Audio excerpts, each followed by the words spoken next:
Hello, everybody. Welcome to the special business meeting for the District of Squamish. Today is Tuesday, September 10th. Holland Squaln Clis Squamish Oakmail. We're gathered to do our work here today on the traditional and unceded territory of the Squamish Nation. Please be advised that this council meeting is being live streamed, recorded, and will be available to the public to view on the District of Squamish website following the meeting. If you have any concerns, please notify the corporate officer present at the meeting. Council, we have an amended agenda before us. It's been amended to include a motion to close at the end of the meeting. So if I could have someone move adoption of the amended agenda. Councillor Hamilton moves. Councillor French seconds. All in favor? Any opposed?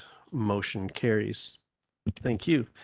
Our first order of business is, and the main order of business tonight is the public hearing. I do have a script to go through before we turn it over to staff for their presentation.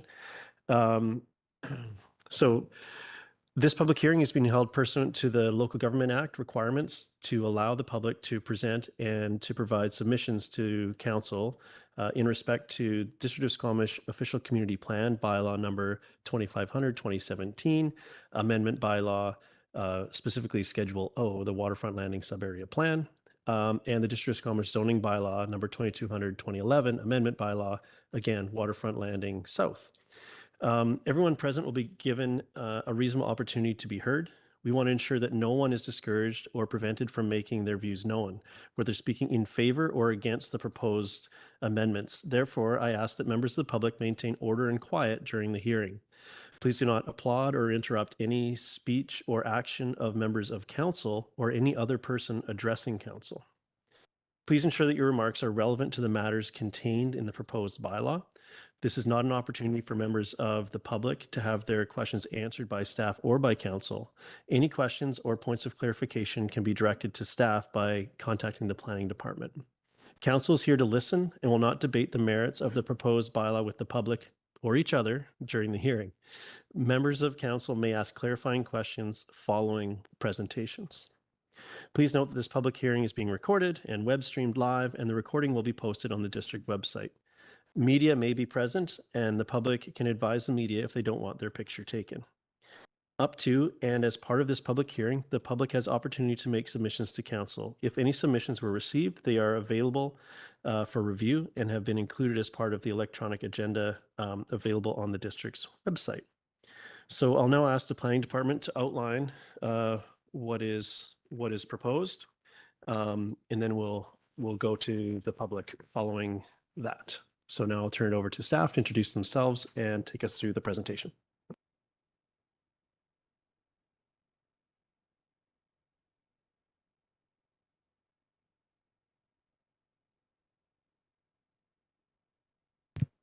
Okay, good evening, Mayor, Council, and members of the public. My name is Carrie Hamilton, and I'm a planner for the District of Squamish. I'll be presenting to you this evening an official community plan amendment and rezoning application for public hearing, third reading consideration for Waterfront Landing South, located at 1500 Highway 99.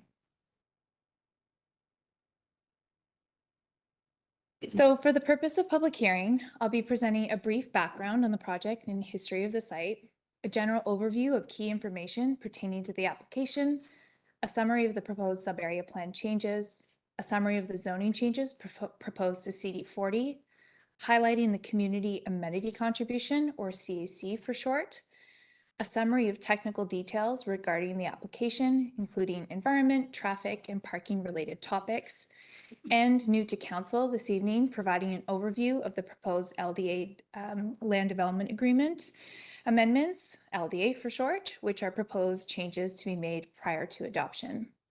I'll conclude with standard policy, engagement, and recommendation slides. So a mixed-use development for the site was first approved in 2007, creating the first CD40 and Waterfront Landing neighborhood sub-area plan for this area. The plan included a lagoon, along with a mix of housing forms that included townhomes, 6-story apartments, and 20-story high-rises. The plan was never built, and a new development proposal was presented to council in 2016. This new development removed the lagoon and proposed both townhomes and 4- to 6-story apartment buildings, along with increased commercial area, parkland, and bridge access across the Mantham Line Channel. This development was approved in 2017, amending the CD40 zone and creating a new sub-area plan for waterfront landing, which can be found in Schedule O of the District Official Community Plan. The zoning and sub-area plan has directed the development of most of the north half of waterfront landing to date, now known as the Sea and Sky development. The district received an application to amend the sub-area plan and CD40 zone in early 2023. This slide provides a snapshot of the history of this development application to date. The Waterfront Landing South amendments were first presented to Council at the Committee of a Whole meeting on July 11, 2023, and again on March 12, 2024, for initial review and consideration. In between these meetings, the developer hosted a public information meeting for the Sea and Sky community and public in October of 2023, and another one specifically for Squamish Nation in February 2024. The project was also presented to Advisory Design Panel on February 15, 2024. The bylaws were given first and second reading on July 16, 2024, and should Council proceed with third reading for the application today, an adoption date would be determined based on the completion of adoption conditions. A public hearing today is required for both the zoning and sub-area plan amendments for this application, even under the new Section 464 of the Local Government Act, as the proposed CD40 zoning amendments are not consistent with the OCP until the OCP proposed amendments are adopted.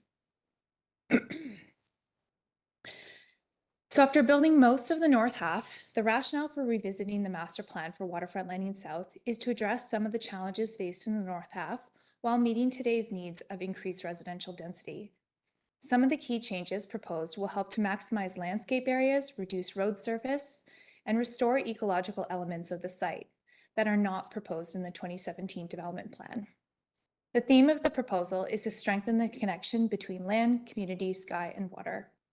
Key considerations to support this vision are summarized briefly on this slide.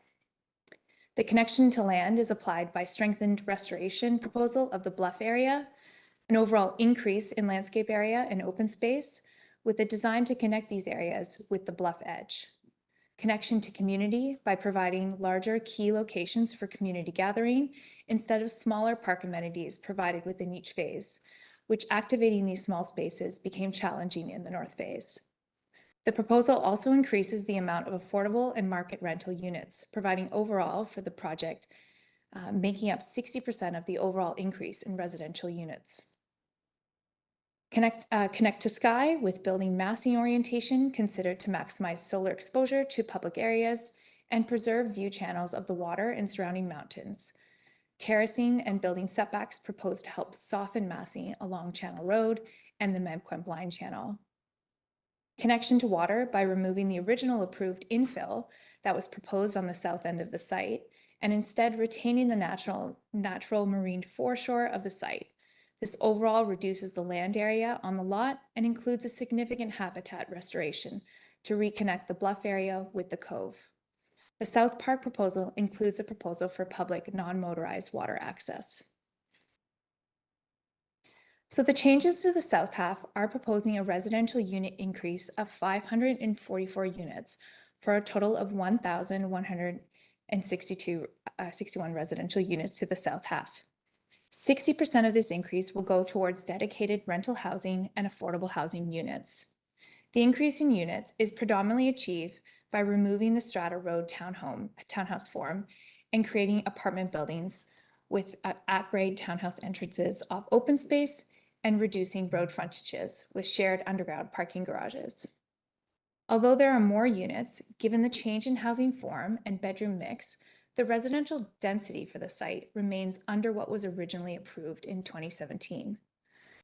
To address concerns regarding impact of apartment massing on existing townhouse residents, building setbacks, large breaks in massing, and strengthened DPA 13 guidelines were added to soften massing transitions along Channel Road.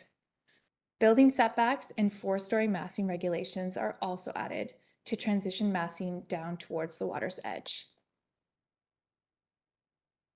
The 2017 current development allows for 6 out of the 11 lots in the south area to be apartment building forms with 25-meter heights, as indicated by the red circles in the area on the left. The current proposal has condensed these areas into 8 separate lots, now all able to support 25-meter heights, while also supporting terracing and courtyard openings to break up the massing on each lot.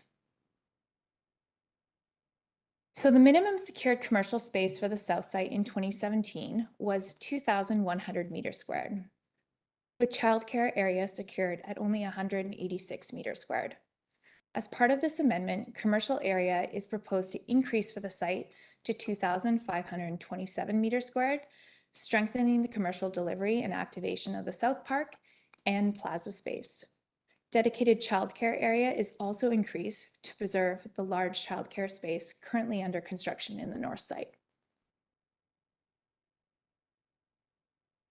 The 2017 LDA secured a number of park and environmental areas, including total areas for public parks dedicated to the district and a total area for strata, parks, and environmental areas. As you can see from the table, the south proposal shows a net increase of 1.56 hectares in overall parkland on the site, which includes the addition of a larger strata park, public park, and dedicated environmental protection areas along the bluff. Non-motorized water access and equipment storage is proposed for the Waterfront South Park. These numbers do not reflect additional 20% open space requirements required for several of the apartment buildings in the south phase, which will add further strata open space to the site. So in summary, the Waterfront Landing South changes are proposing to increase higher density residential and mixed-use commercial forms, roughly from 23.2% to 28%, which is a total increase of 4.8% in this housing form for the site. As a result, the mixed density residential townhouse forms are reducing it in half from 42 to 21%. Reduced public and strata roads have reduced slightly from 16.3% to 14%. And as a result of the shift in housing forms and decreased road design, public parks have increased overall on the site from 9.8% to 11%. Strata parks and open space from 7% to 14%, and water areas have increased from 8.4% to 12%. So the 2017 Waterfront Landing Sub-Area Plan was approved prior to the latest official community plan adoption. It was made Schedule O to the OCP and included its own policy and development permit area guidelines, which were called DPA 13. They include form and character, environment, and marine guidelines. In order to accommodate the proposed Waterfront Landing South changes, a revised sub-area plan has been proposed to replace the current Schedule O. The general sub-area plan layout remains the same, with general changes to the following sections listed on the slide. Most importantly, they include new cross-sections, new schedules, and new DPA 13 guidelines. Minor changes to the sub-area plan are being proposed since second reading. Changes mostly include fixing minor errors and correcting consistent language throughout the document.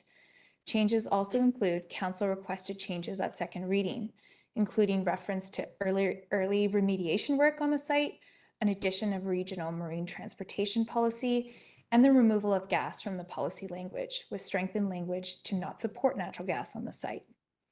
A detailed table of the changes can be found in your public hearing report. So the application is proposing to amend the current CD40 and P3 zoning to the land approved in 2017. The revised zoning includes a reduction in the CD40 area and a redesigned South Park P3 zone. New zoning is proposed for Ecological Reserve P4 to protect the bluff area and environmental compensation areas, and adding a Marine General M1 zone to create a protected marine coastal area that supports some public use, and a Marine Mixed Use M2 zone, which supports marina and commercial use.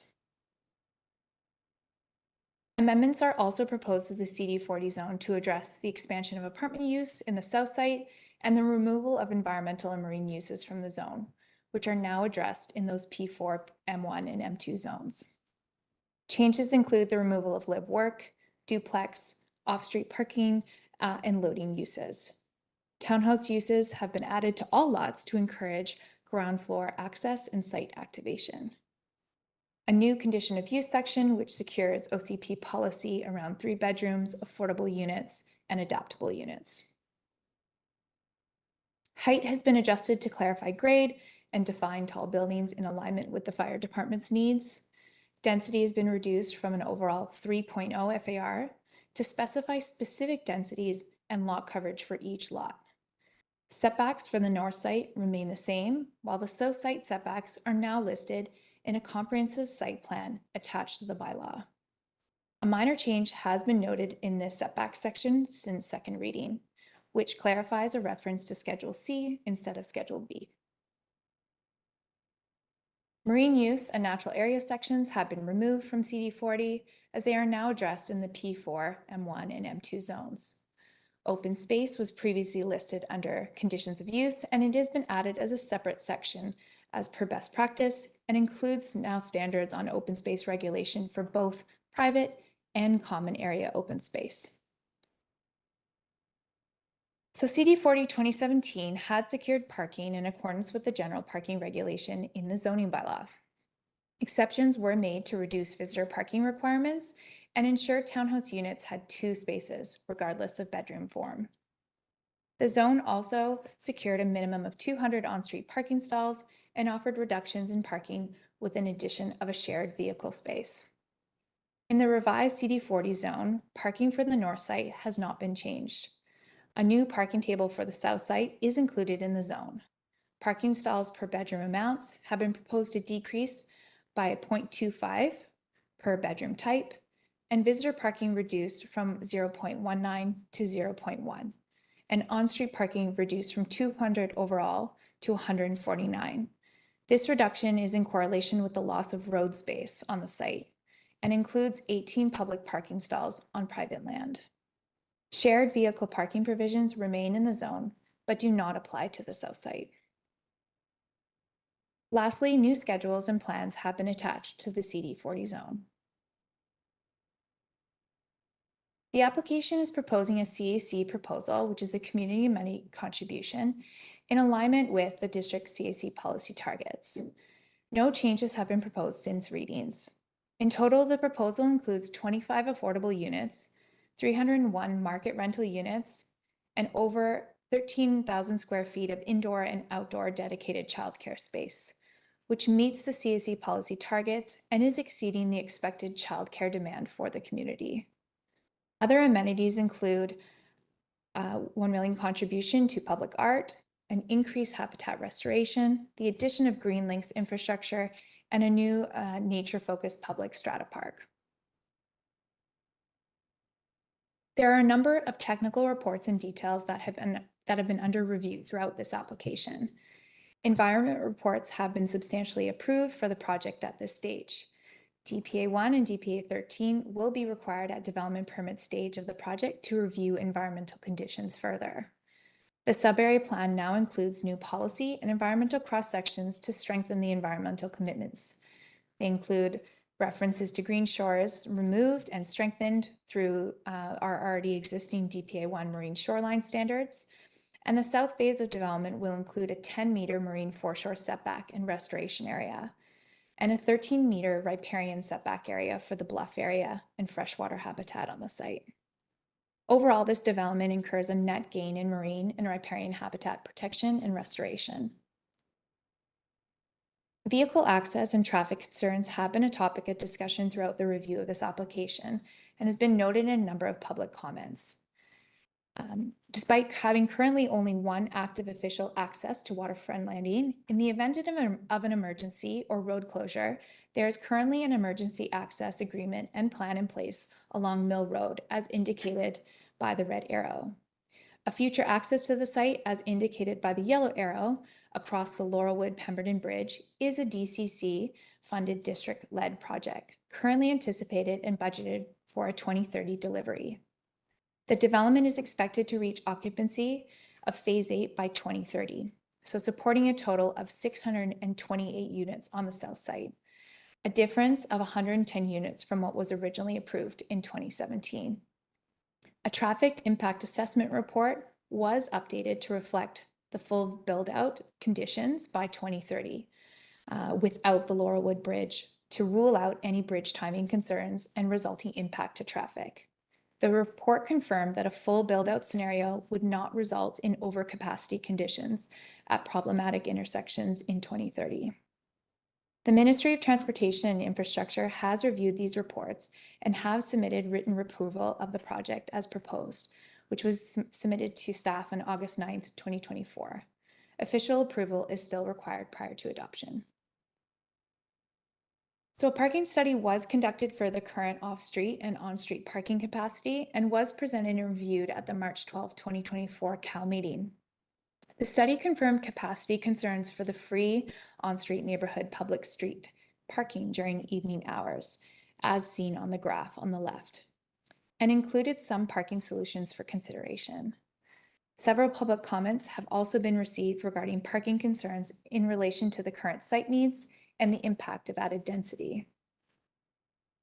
As a result of the study, and in light of the districts currently undergoing a review of paid parking for downtown, the following parking solutions are proposed to be secured in the land development agreement.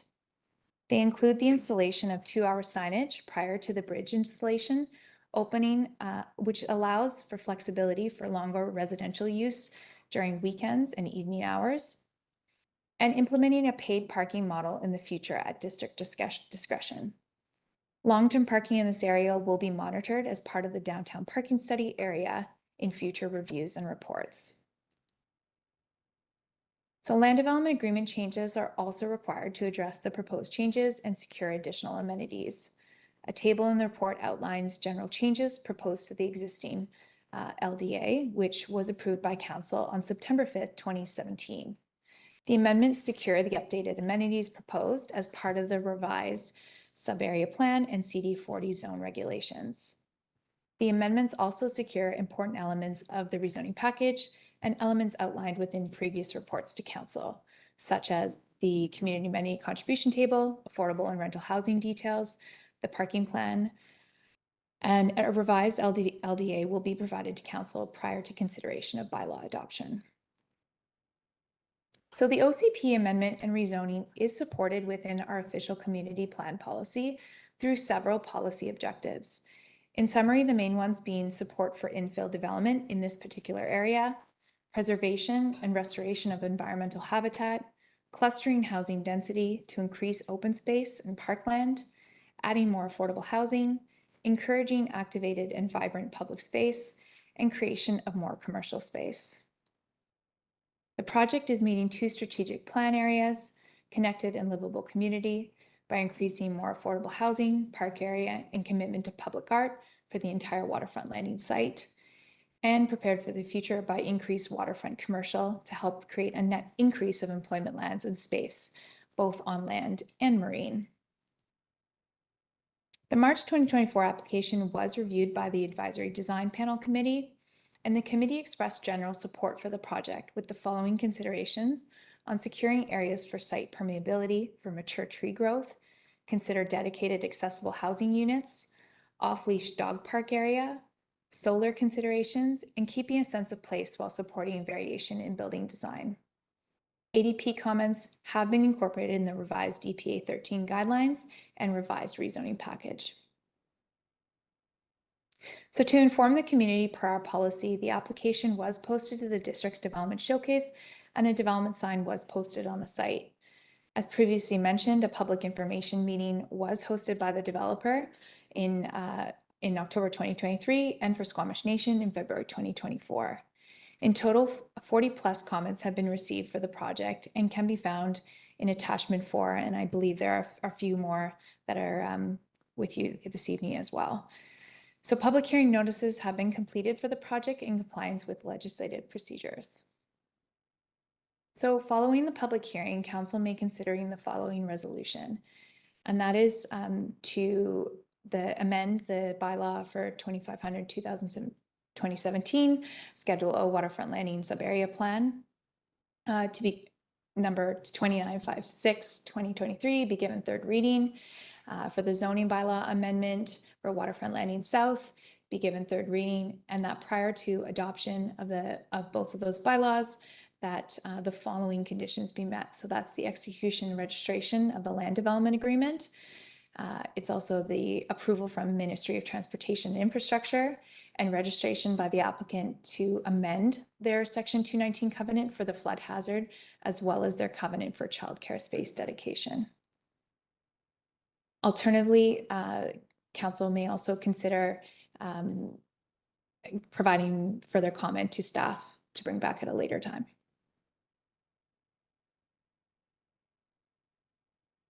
That concludes my presentation for this afternoon, and welcome council's feedback and public's comment. Thank you. Before we go to the public, I'll just go to council to see if there's any points of clarity that you'd like to seek before we enter the submission portion of the evening. Any questions here? Go ahead, Councillor Anderson. Ms. Hamilton, under the Mamcom Waterfront Guidelines, item number 14, marine uses, I'll read it out. Permitted marine-oriented uses in adjacent water lots shall be located outside and with adequate buffer to the navigation channel. It's an issue I raised last time, and maybe I've forgotten your precise answer. My question is the nature of that buffer. Has it been determined at this time? Will that be forthcoming and with further dialogue with the proponent? The reason I'm asking is because the current navigation channel delineation is a legacy from when the sawmill parked very large chip and lumber barges there, which is a thing of the past. And we have evolving uses in the channel, and that we need to consider different types of marine vessels, including in the district water lot immediately across. So is there a definition to that buffer, that setback between the marina installations on the waterfront landing site and the navigation channel? So through the mayor, we are aware of the different buffer considerations, and that's why in the DPA 13 guideline language, we included buffer, but did not get specific to the exact buffer dimensions or details, as that would get resolved once we have a detailed review at development permit. Thank you very much. Okay, other questions? Go ahead, Councillor Greenlaw. I was just wondering if staff could reiterate for members of the project or for members of the public what our parking policies are, like what our parking requirements are. Through council, we have two different types of parking regulations that are standard in our zoning bylaw. One of them includes for our whole community, and the other one is for a downtown specific use area. The one that Waterfront Landing was required to comply to was the general one, which was listed in the slide. I can go back to it if that's helpful. And they are proposing to amend those details.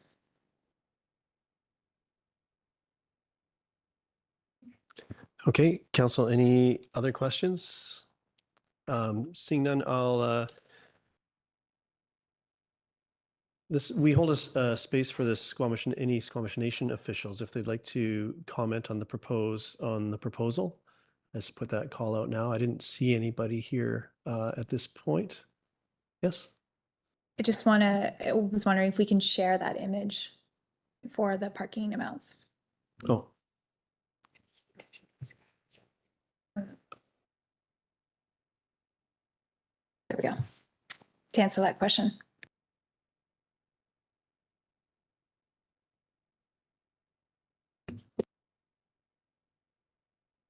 Do you have a question on that? I can see your mind. Sorry. Yeah, no, well, I was just wondering what our specific regulations are. Like how many parking spots you have to have per unit and how many parking spots you can do cash in lieu for. Or did the 2017 represent that would represent current policy on non-downtown parking? Is that correct? Correct. Okay, thanks. And just before I go further on this, could you sort of give us a rough idea of what the downtown specification would be, just so we can contrast the three together?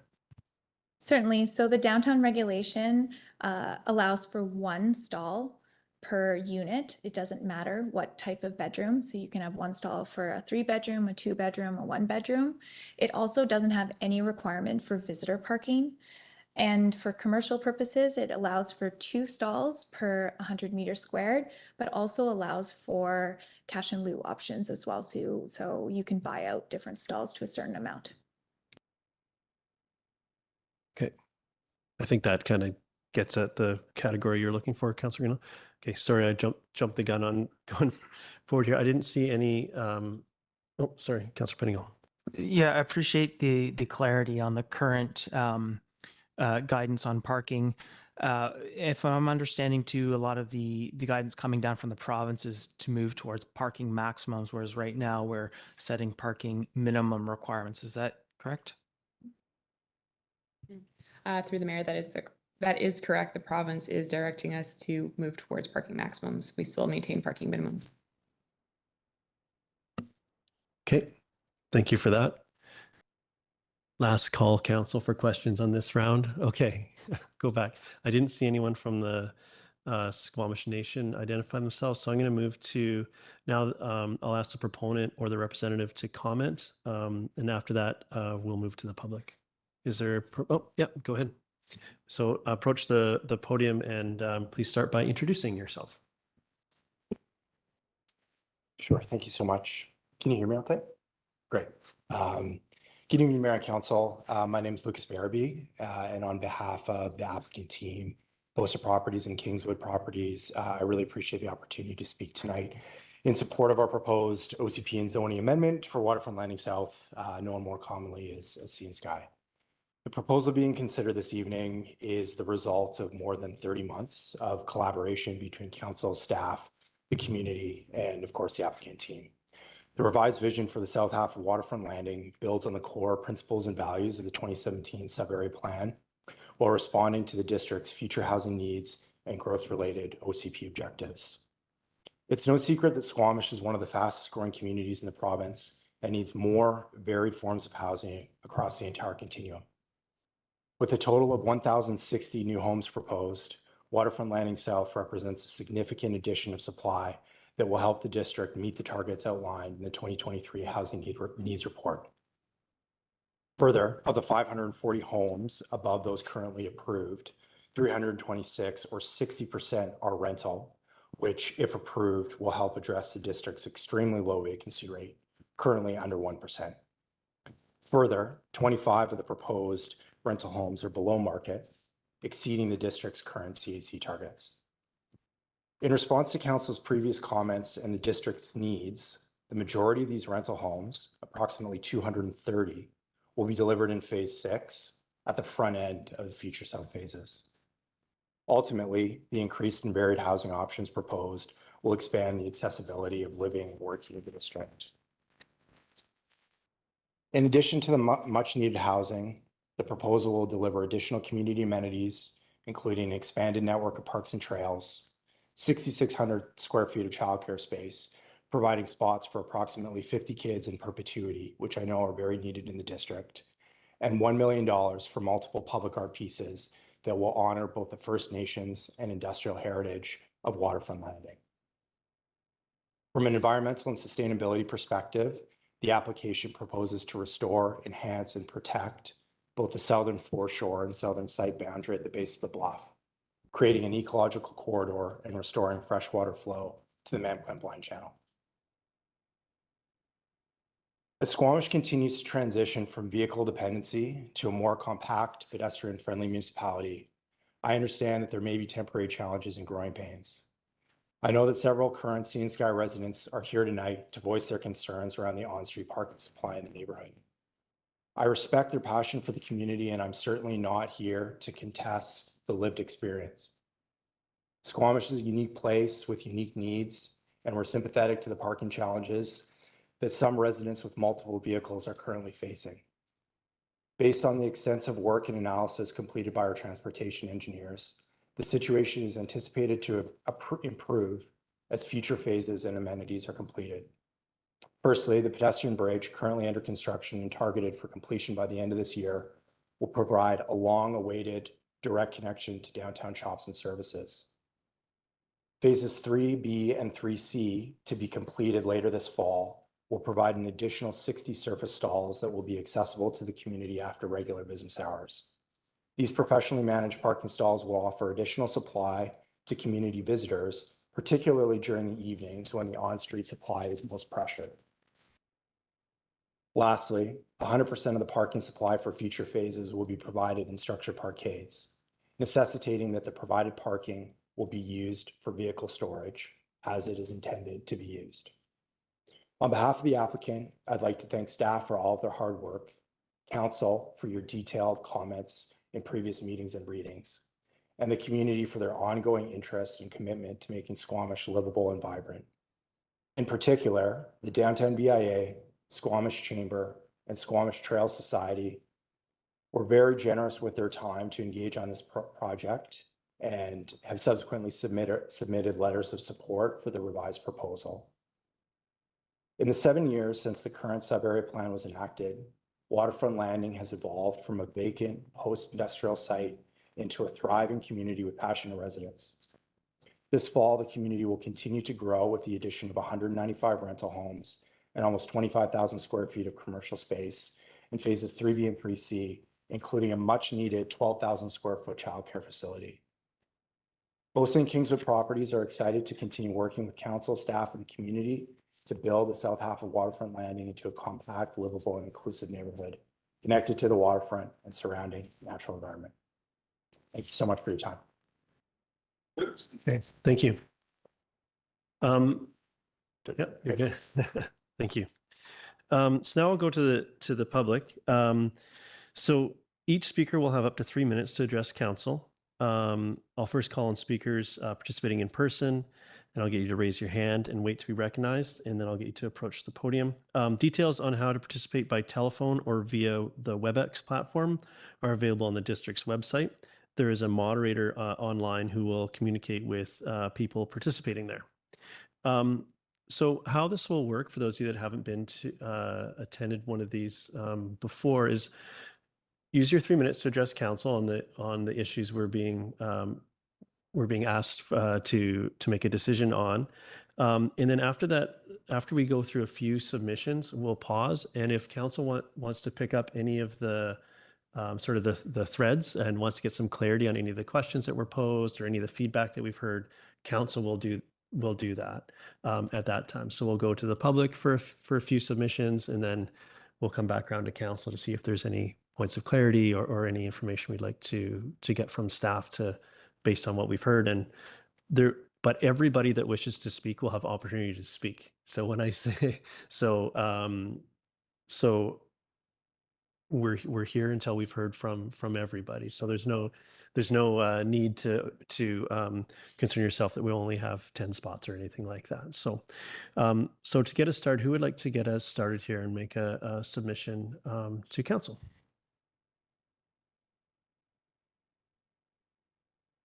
We do have some folks online. I'd like to start in person. If the first one's always we're a friendly bunch actually, but yeah, there you go. So if you could start by introducing yourself and your neighborhood, and then you have 3 minutes to address council. Thank you. My name's Paul Arcus. We recently purchased in the Sea and Sky in October last year. We're in the unfortunate position where we're both shift workers in our house. I am a true believer in sustainable transport. There is a Ford 150 Lightning parked out there right now, so I'm all about it. I know where the challenges come from. I see all the perspectives. I would love to ride my bike to Burnaby every day. I would love my partner to have public transit to Whistler when she has her shifts at a retail outlet. We are getting so squeezed in this spot. I'm a completely reasonable and patient person. On that wall there, connected and livable community, improve community happiness and well-being, building connections and opportunities for everyone to thrive. Right now, this morning, I took about 30 photos of our block, 30 photos. There is almost not one single person on a Tuesday morning at 7 a.m. at a reasonable time that has parked in any of the lines. There are 7 or so vehicles completely violating the footpaths, the grass knolls, where the fire hydrants are. Now, bringing in fines for these people is not going to help the problem. That's not punishment here is they're desperate for parks. I came home from a business trip a couple of weeks ago and had to park at the hospital at 4 a.m. It's really hard for my partner and I to coordinate the two vehicles for the times that we leave.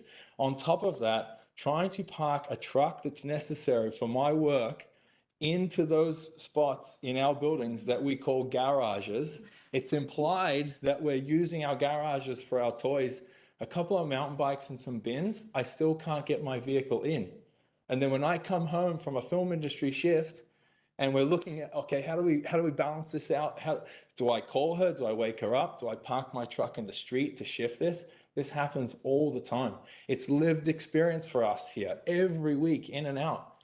I don't want to have to park my vehicle in the street, but at times it's just impossible to do what your council is asking us and what's being proposed. It's really difficult. And to call it temporary growing pains, I think everyone here would be in agreement that this is only going to get worse unless there's some true action. And we do, as a community, I can tell you from the people I speak to, there's a really great attitude towards transportation. We ride share, even here today, tonight, because we're worried about parking downtown. We're talking about ride sharing because we know comparing a bad scenario downtown, well, it's so much better where we are. It's 2.5 or 1.75. They're all bad scenarios. We know that. You've got limited resources. We understand that. But truly, I'm happy to sit down with you further and look at these photos. This is a Tuesday morning, a run-of-the-mill week, and people are parking in no parking zones. They're parking all over the place. And we all know as people who live in the community that we're all sketched out by how close we all have to park. But there's an etiquette that we have as a community that's like, this is what has to happen. We are just trying to get on with our lives. So that's it for me, but prepared for the future is the last square. A bright and prosperous future for our resilient community. I know our community is resilient. We'll figure it out. But I really want you to hear tonight what people have to say. Yeah, that's it. Thank you very much. Well, thank you for catching yourself, audience. I know it's a challenge to be to remain sort of neutral through these things, but thank you for catching that. And thank you for getting us started. Is there anyone else that would like to make a submission? And we do have some folks online, but I'd like to get through a few in the room. Yes. Great. Hi, my name is Kama Gazalova. I have lived at Sea and Sky since the beginning, since June 2020. It was great when we moved in. Actually tried to live in Squamish with one vehicle, couldn't do it. There's just not enough options. Both my partner and I work in the city part-time, and so we have to commute. The shared experience around I have chosen not to go out in the evenings so I don't lose a parking spot. I have asked people to pick me up because parking is so tight to come back in the evening after going mountain biking, going for a trail run, whatever it is. You can't find parking, especially evenings and weekends. The parking study had a good read through it. I wanted to provide some comment that I think some of the conclusions are a little bit flawed in it. It talks about that, parking capacity overall is met because there are like driveway spots available and street parking is over capacity in the evenings. And so the two should somehow balance each other out. I assure you that I don't think anyone in the neighborhood is choosing to park on the street versus their empty driveway spot. And I think that just goes to the challenges that there's a lot of units that are being rented out. There are situations where there's 4 to 6 roommates living in one townhome, and they all require vehicles to get to work and to get around and like live and play in this town. The other options are simply not enough to truly give up and get rid of a vehicle. I know that the goals are to like decrease vehicle trips and all of that, and I think that's fantastic and fully agree with it. But I think the reality is that we're not at that place where we can actually people will actually give up and get rid of a vehicle. And I think that it's a little bit more than a short-term pain at this point. So I just wanted to provide my feedback and urge council to, at minimum, stick to the 200 parking spots that were originally approved. but also that the current needs are not being met even as is. I think that's probably it.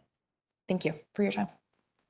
Thank you very much. And no applause, please. I know it's a challenge, but this is how we need to operate. Anyone else in person like to make a submission right now before I go to the folks waiting patiently online? Yep, go ahead. Hey folks, thanks. Council is receiving these packages of information from a group of city staff and developers. It seems like it was quite ghostwritten by the developer. I don't know how much you pushed back, but I was surprised around like the kind of mental gymnastics that went into some of what was presented tonight in your brief and then also in the document. And so I wanted to just share a few things here that didn't seem fully transparent. And I wondered if council ever wanted to push back on stuff like that. So a few things. Changing units without referencing why or a comparison. So we went from like parking spots per, I think, 4 diners or something to parking spots per 100 meters squared. Those mean nothing to us, but it sounds like a little tweak that benefits the developer.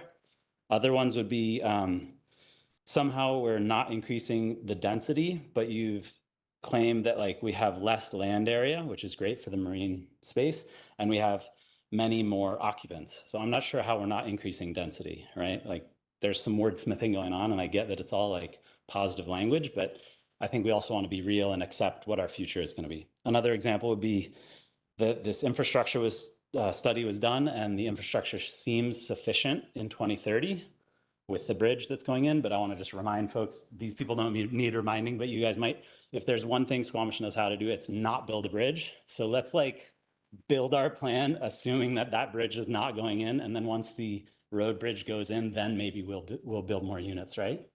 Sorry, one more. Yeah, and that the parking is certain to improve was like very strange conclusion, given that like the ratios are going down, as if like once the pedestrian and bike bridge goes in, a bunch of us are going to like sell our cars. I don't really understand that one either. So it just seemed like it was written and then proposed tonight as this like wonderful thing with no concessions. And I don't know if they're all like this because it's the first meeting I've come to, but it would be nice to see some teeth from council and the mayor on like, what are we losing by doing all this? Let's get real. So thanks. Okay, thank you. And again, no applause, please, or otherwise. And I'd like to remind everybody just going forward that you're addressing the feedback to council. It can be on what you've heard, but you're addressing us, not directly to staff. So before we go to, maybe I'll pause here and just see if council has any questions. I've got a couple of points of clarity I'd like that came up for me, but you want to start us, Councillor Pettingill? Yeah, I just want to pick up on some of the staff presentation, the proponent discussion on the land development agreement and so on. My understanding is that we would expect to see a no gas covenant for all uses. Is that correct?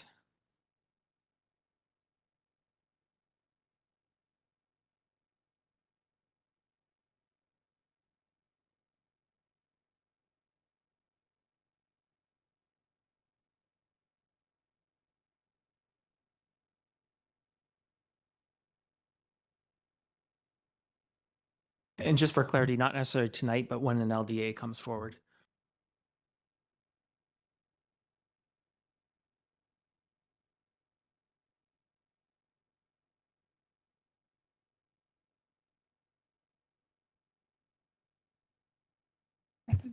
Through the mayor, just to clarify that a no gas covenant for all uses was not included during this project, but the project will need to meet EL4 of the zero carbon step code. So it will be the equivalent of a no gas. Okay, is that something we can request, or we haven't done the LDA yet, have we? So through the mayor, we did include policy language that basically says not supportive of gas. We had a discussion around this at the second reading, and that there was no direction to go directly to secure no gas covenant in the LDA, but that this policy would support no gas in the development of the site. Right, and I guess what I'm looking to see is to see that very clearly enshrined in the no gas covenant. And so I guess how do we get there if we don't have that yet?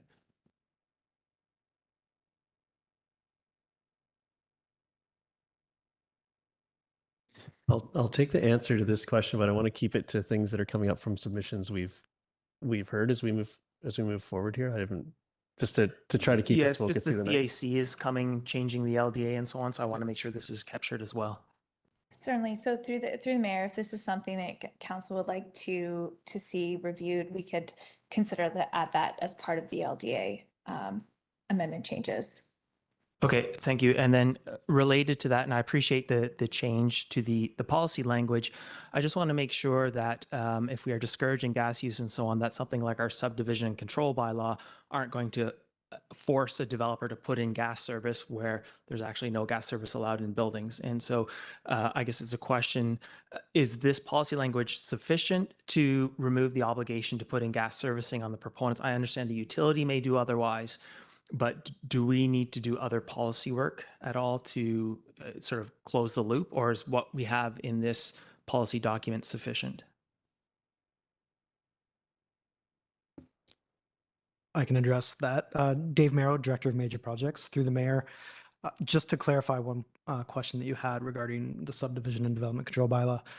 While it does sort of regulate the requirements around the provision of gas, it does not require the provision of gas. Okay, so it's not going to require for a developer to put in a bunch of servicing that's never going to be used. Correct. Okay, great. Thank you. That's good for now.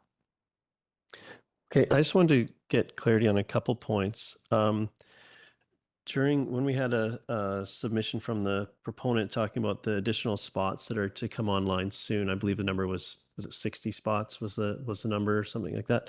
I wondered around who has control over that use. Does it fall to the strata of adjacent building? Is this something that we're mandating as part of the park, or is this where do those spots? How are they regulated, and when would we see the addition of those spots in the I think it was the evening was what was heard there.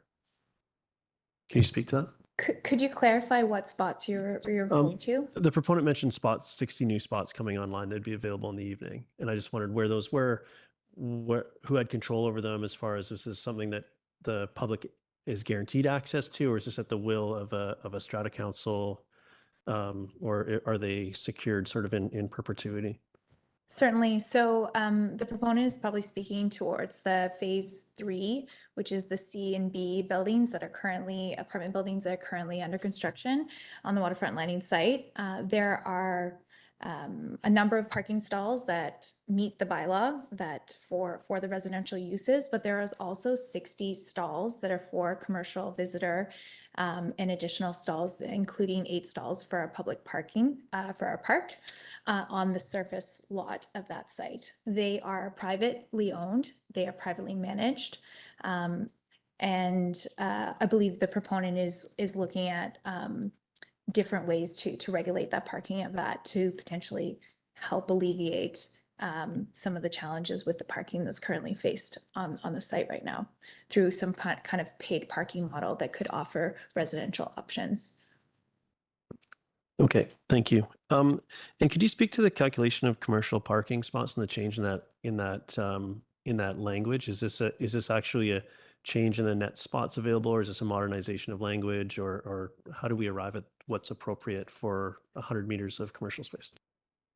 Certainly, it's a really fair comment, and there's no intention of trying to compare, not make it clear that, we're comparing something completely different from seats to square footage. And we recognize that at rezoning level or even at development permit level, it's really hard to understand how many seats you have in a restaurant. And it's also not what we actually review in regulation. Our parking regulation is out of date with that policy, and which is why we're not proposing to continue using it in commercial or in comprehensive development zones. We have consistently taken that kind of out in a lot of our comprehensive development zones. So it's not to kind of show, it's not to try to deviate from the differences, but just to, just highlight what the regulation currently is and what we're proposing to shift it to.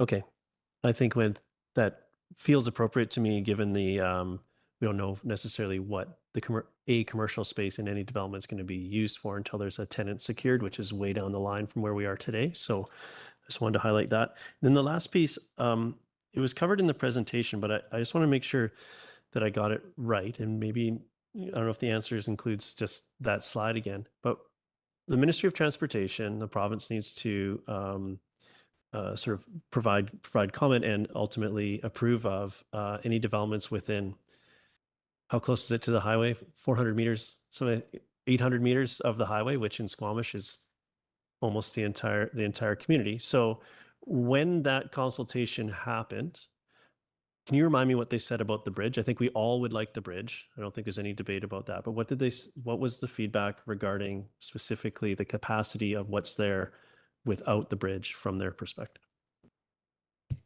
Certainly, I'm going to provide a general overview, and should my engineering colleagues want to provide any more, they certainly can chime in.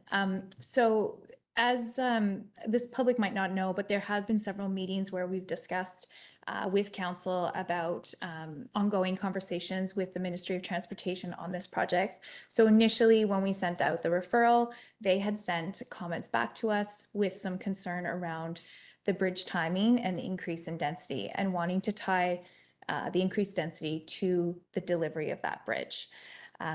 We have gone back to work with them, and given some of the provincial changes that have happened with housing, there's actually a housing task force within the province that is working with the ministry around trying to support infill housing development.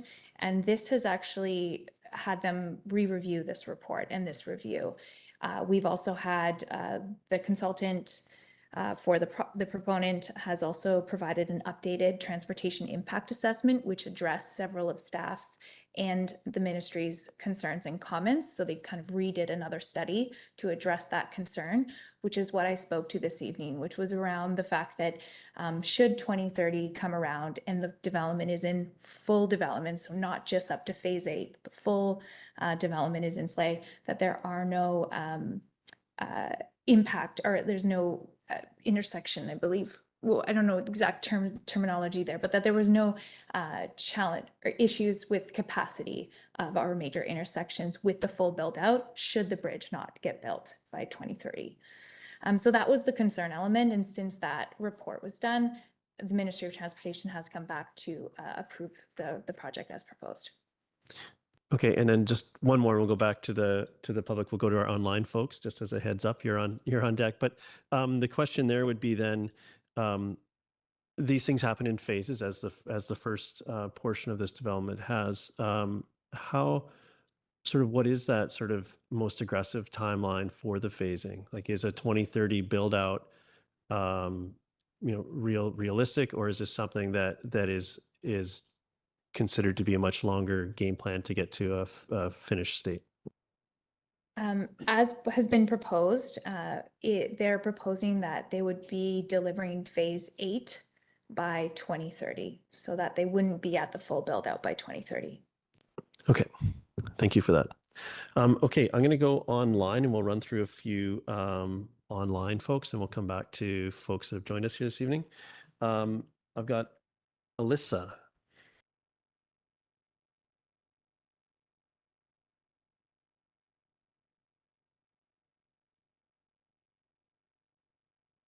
Hello? Hello. Oh, you can't hear me. How's it going? We can hear you. You are live. And if you could start by stating your full name and your neighborhood, you have 3 minutes to address council.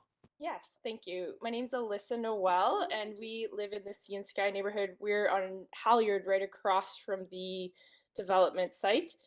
So I guess first of all, I just wanted to say we bought in 2020.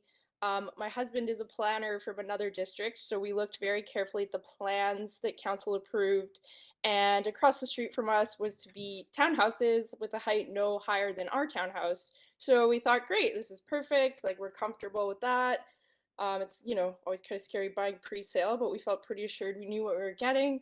And then, of course, this rezoning comes along. We feel very much like it was a bait and switch. We feel very lied to. There's going to be increased density, a giant building in front of us impacting light and view and all that sort of thing. So that's a concern. And as everyone mentioned, parking is an issue. So I'm gonna say, please don't make it 2 hour limited parking. Margot, quiet. Please don't make it 2 hour limited parking. That's taking a bad situation and it's making it much worse for everyone in this neighborhood. We would rather, I mean, I can't speak for everyone, but many of us would rather just fend for ourselves with the situation we have than go to 2 hour limited parking. Um, Basically, I think everyone's going like we're looking at a best case scenario situation. Our garages are so unbelievably small. We have some kid stuff and we have our bins.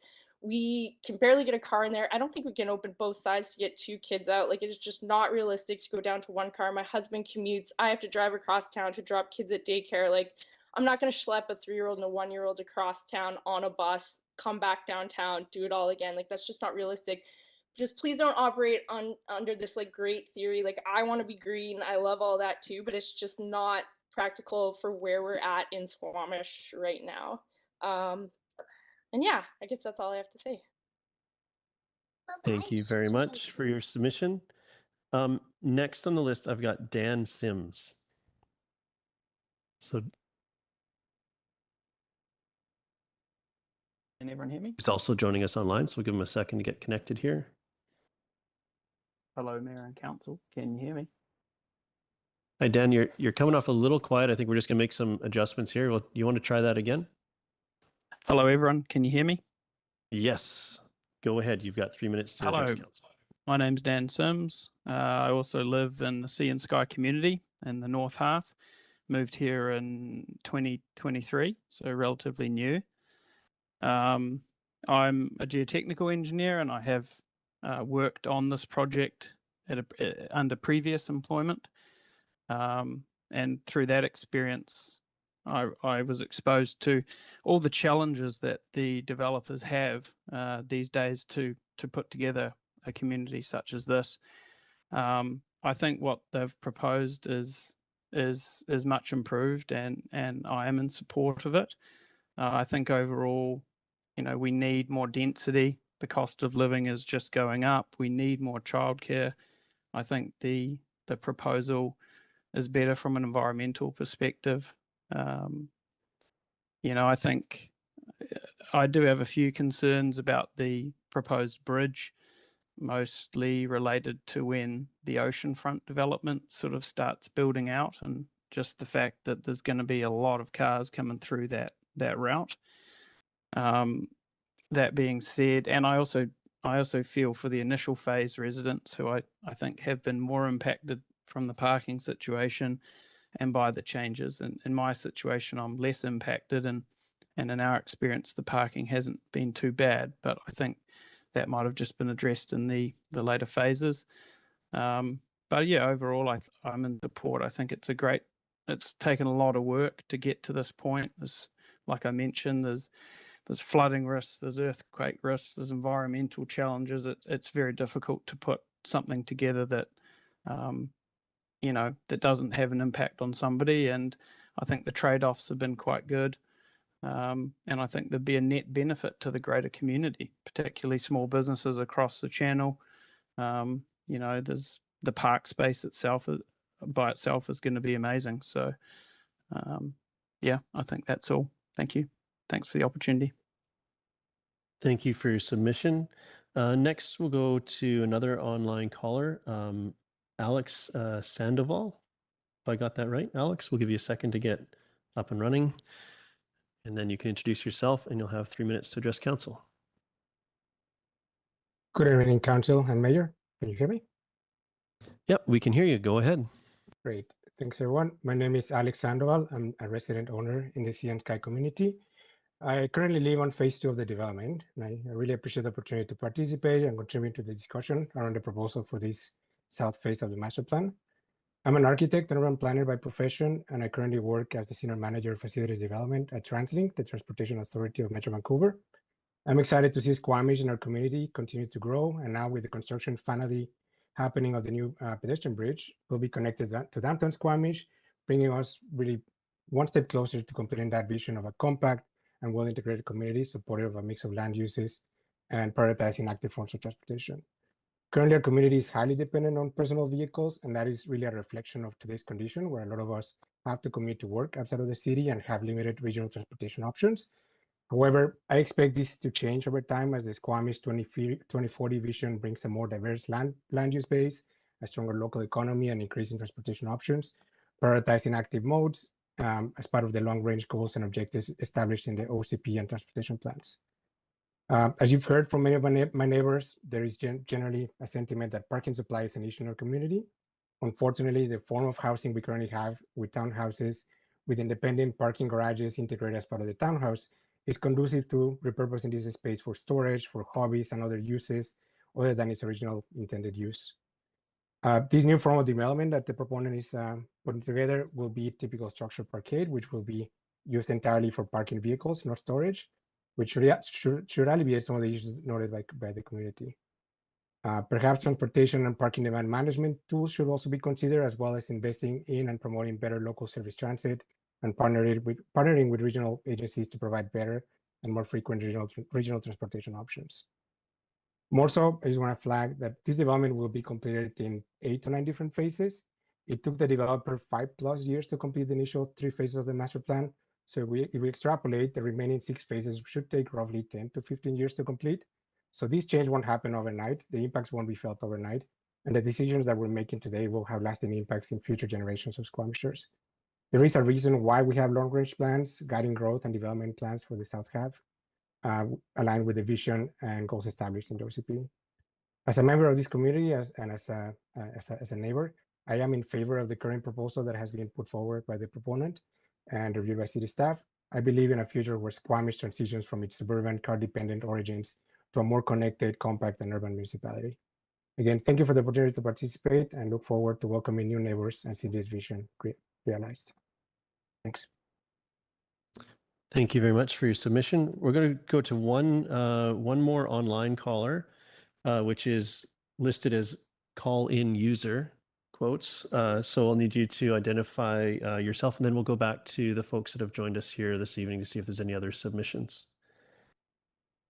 I hope call-in user knows that they're being identified as call-in user in our system, so we'll give them a second to see what happens there.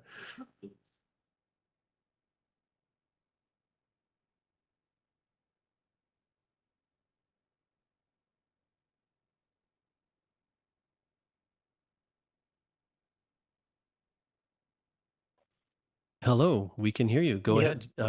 Great. Thank you very much. Good evening, Mayor and Council. My name is David Hutniak, and I am the CEO of Landlord BC.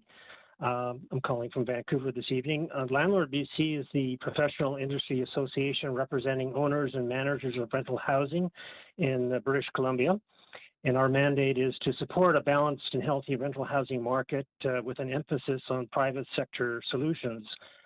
On behalf of our Landlord BC and our 3,300 members, I'm speaking to you this evening to offer our strong support for BOSA Properties rezoning and official community plan amendment application for the Waterfront Landing South. This application seeks to complete the final phase of the master plan community in Squamish with a mix of 735 condos, 301 market rental homes, and 25 below market rental homes. It is our understanding that the original master plan for Waterfront Landing, which was approved by the district, did not contemplate the delivery of new rental housing.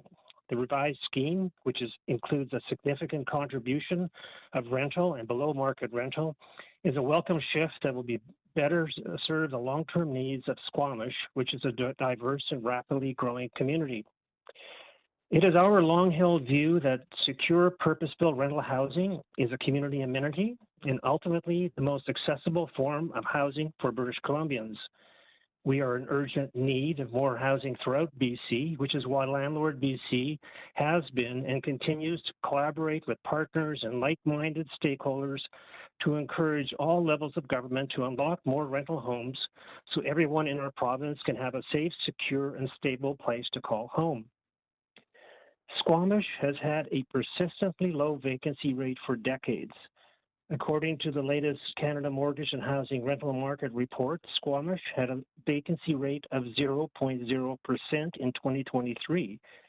Overall, the vacancy rate for Squamish has remained below 1% since 2015, which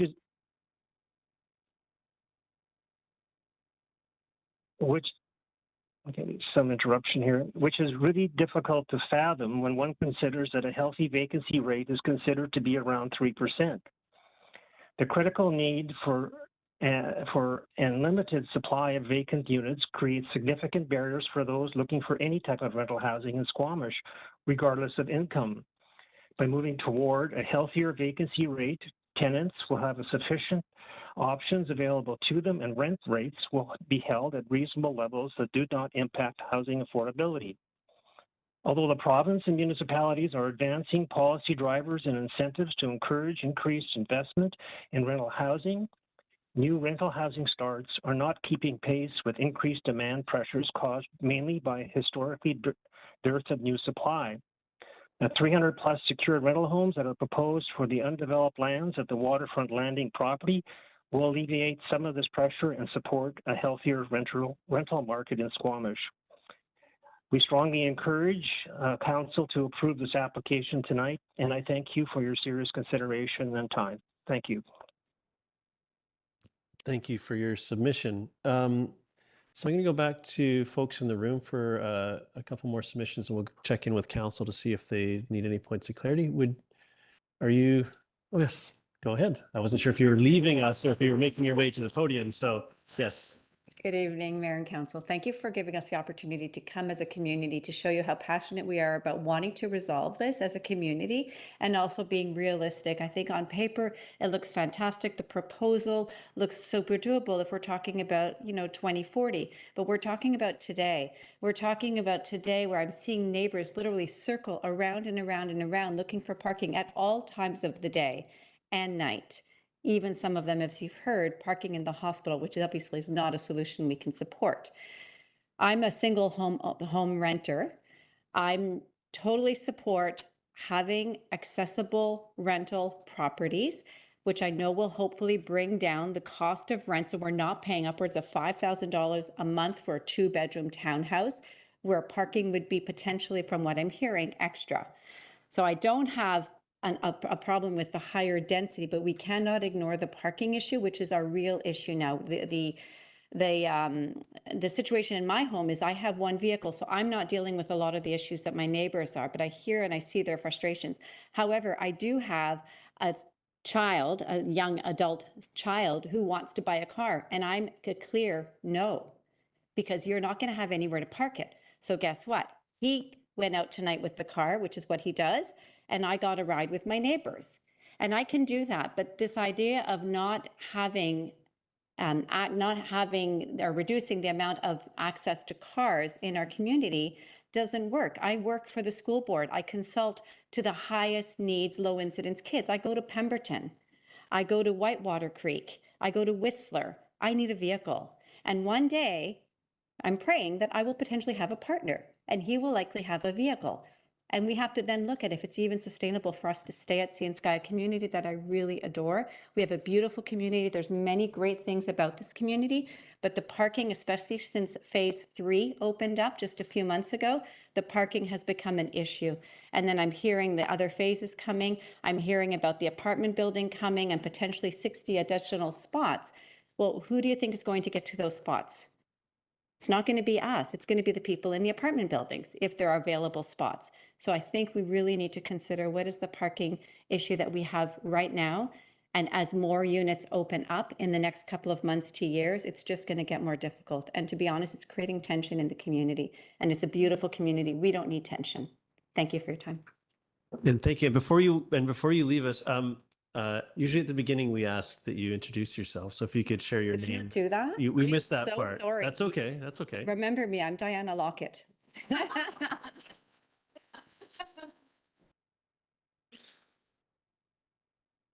Noted. Okay. Moving. Anyone else in the audience like to make a submission this evening?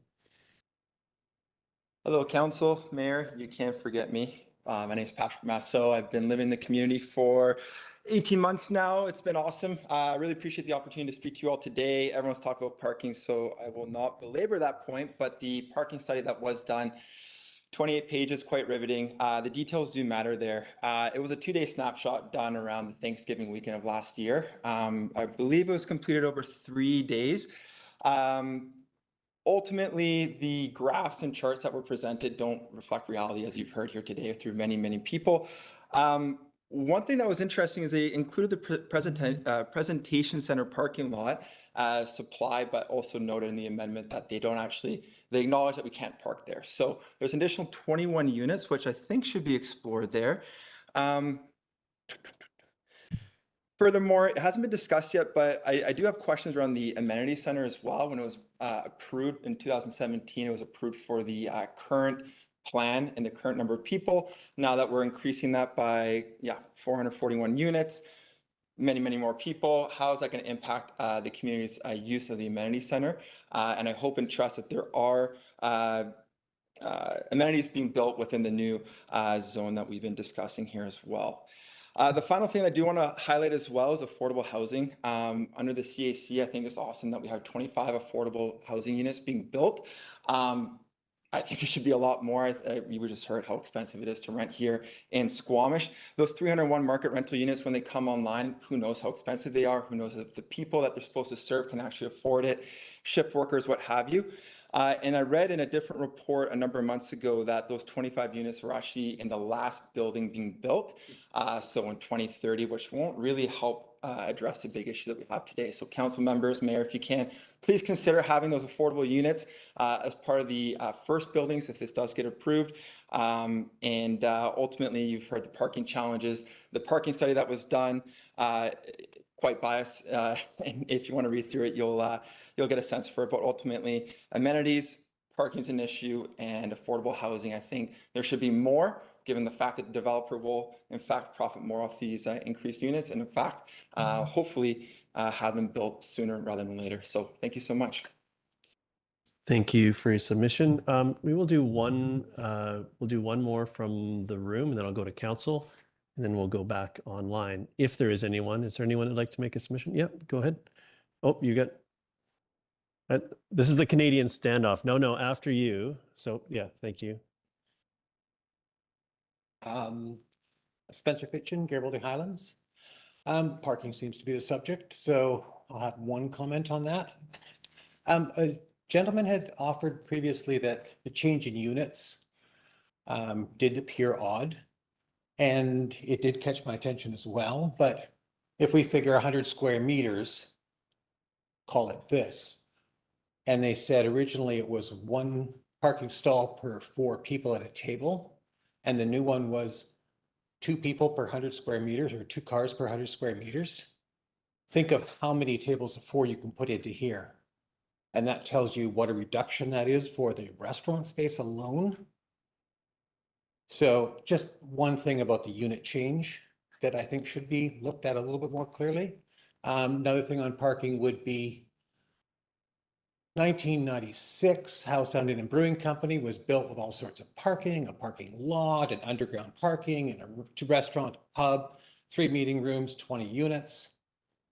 Through successive governments and planning, the parking lot was sold and Squamish SQ was built on it. The underground parking is now bottling plant. So you've got a restaurant, a pub, meeting rooms with no parking whatsoever. So a warning to people who are thinking of parking, these things can change and morph over time as governments and planning sort of sink their teeth into different opportunities. I think in terms of the development itself, I think it's lacking a little aspiration. I think in 2007, when you're looking at units or towers, 10 to 20 story towers, I think there are very few locations in Squamish that really lend itself to that sort of building type. And in talking to the fire department, they said once Squamish hits 30,000, which it probably will this year, that they will be prepared to figure out, get their equipment in place to be able to deal with taller structures. this won't be built out until, people are talking 2030 or what have you, or 10 years. I think we should honestly look at taller buildings that take a much smaller footprint. It leaves much greater green space. It's up against a bluff. It doesn't block your viewscapes out there. I just think there are so few opportunities to do this with such low impact to the surrounding communities. I think it should be investigated. Anyway, that's my comments. Thank you. Okay, thank you very much. Council, questions? Yeah, go ahead, Councillor Greenlaw. Yeah, I just wanted to just double check with staff that those numbers are correct. 1 space per 4 seats, 2.5 spaces per 100 square meters. That's correct, right? Correct. Okay, because I did the math on that. The average density of a fancy restaurant is 1 person per 20 square feet, but like a more cafeteria type place is 12 people per square feet, or 12 square feet per person, which means that we've effectively gone from, let's see here, 18 spaces per 1,100 square feet to 2.5. Which is a pretty, and which, we don't know if a restaurant's going to go there, but that is a pretty significant decrease. And I just wanted to put that out there because I was also curious about that comment. And just on this point, the original regulation, I'm going to finish my sentence with a question mark. I really am. But the original regulation contemplated the seats. And restaurants take up different percentage of the square footage for back of house work. So can you help us rationalize this a little bit and how you're making this recommendation? I think it's probably somewhere between the two extremes that are being presented here by others. So can you close the gap for us? Through the mayor, I will attempt. So the 2.5 spaces per 100 meters squared, which is currently the proposed in this CD40 zone, is something we've seen in other comprehensive development zones. We've seen it in Redbridge development. Any development downtown that would be commercial, which would include restaurant, would be actually 2 spaces per 100 meters squared. We have seen these uses come on board in downtown, and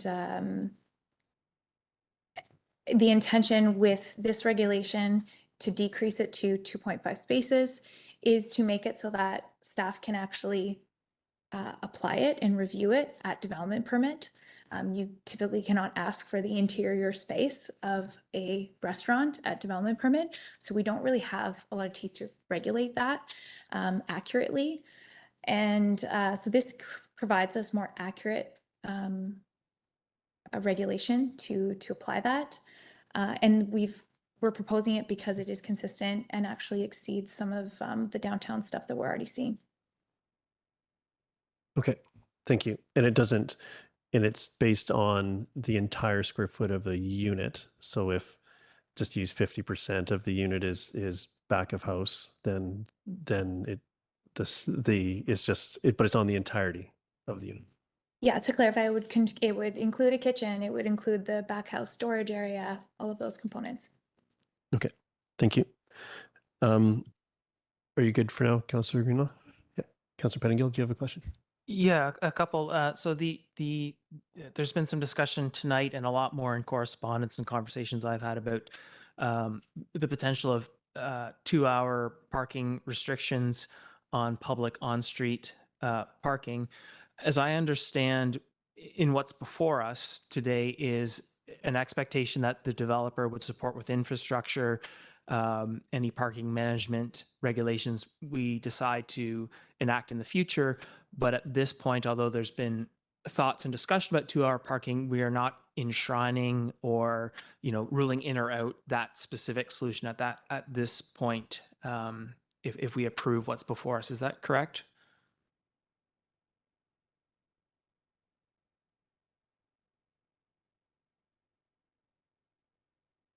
Through the mayor, to clarify, is your question that this 2-hour parking proposal, are you suggesting there's flexibility with it? Yeah, I guess as I read the report, we're making sure that the developer agrees to have infrastructure to support whatever we decide to do, but we're not necessarily tonight making a final decision on 2-hour parking, yes or no. Through the mayor, what's presented in front of council is a proposal for parking. We have detailed some kind of components, which includes a 2-hour parking and then a review of paid parking in a certain period of time and then ongoing review. It's generally what we would have to, if you approve it tonight, that would be generally what we would move towards and create legal language that would be secured in a land development agreement, which would then get adopted by council at a future date. If you wanted to make particular adjustments for us to explore other elements of what 2-hour parking could look like, this would be the time to provide that direction. If you wanted to completely remove 2-hour parking, we would need that direction, and you would need to amend the motion to speak to that. Okay, if I can follow up. So some implementation specifics, like I would consider 2 hours specifically, that sort of thing. Is that something then that would be sort of permanently enshrined in a land development agreement that would be very difficult to change? Or is this the sort of thing that we could tweak and adjust as we go? We can certainly through the mayor, we can certainly put language around that adjustment. The intention of this is to ensure that the developer is paying for that infrastructure upfront. And we wanted to put it at a certain timeline because as soon as the bridge comes on board, there's a connection for downtown, and there's a concern that people will use this neighborhood to come to downtown and increase the parking challenges that the community is already facing. So the intention is to hold the developer to certain stages, but the intention in the future is that the district would manage. This is the district road. We would be able to amend and manage the parking as needed for the community. Okay, thank you. And then there's been a bit of discussion about parking versus restaurant space. And I apologize if I missed the answer, but I heard some questions asking for clarification about how we are counting the change in residential density. And is that sort of number of units versus site square feet, or residential square feet versus total site square feet? Or how are we arriving at our sort of assessment of change in residential density? Certainly through the mayor, that is a very confusing one, and I myself was shocked when I looked at those numbers. We did go through a very detailed table that, should the public want to look at, it's in the second COW report that highlights how the density was calculated at 2017 versus the density that's proposed now. And those numbers show that there is no increase in residential density from what was approved into 2017. So when I say density, I mean gross floor area. So that is the comparison of the actual area of the land the residential area compared to the land. And so there's no increase in that. However, there is an increase in residential units. And that has to do with the fact that most of the some of the residential units that were proposed were mostly 2 and 3 bedroom townhouses. And there's a predominantly more increase in 1 bedroom units. So essentially we have more units, but it's still taking up the same amount of space. Okay, thank you. And then one final thing. There was a question, I did see it in the report, but I'll ask it because it did come up in some of the questions or comments from the public. I'm just wondering if you can speak to the proposals for amenity space with the new development. Certainly. So the district zoning bylaw has a requirement for an indoor amenity space for any apartment building. In 2017, we didn't have any of that regulation, and how the zoning was structured was that we had the proposed amenity area for Waterfront landing at the time, and that was considered sufficient for the entire site. Through this regulation change, all the new south apartments will have to conform to that regulation of indoor amenity space. So all the new developments will have their own amenity space. And we have been assured by the proponent that the amenity space that is delivered here can meet the capacity of the entire development that's proposed. But this is to, the strata would run that, and the district doesn't have any authority to kind of review that element of it. So for clarity, the previously approved and promised amenity space, there's no change there. What is new is with the new development, there's additional per building amenity space over and above what's already been promised and proposed coming. Correct. The requirement is 2 square meters per unit. Okay, thank you. Any other questions, council? If not, we'll go back. We've got a couple people patiently waiting online, so we'll go to them first and we'll come back to the room. And so Jessica Bryce, you're up. So once we get you connected. Hey, testing. Yep, you're there. Go ahead.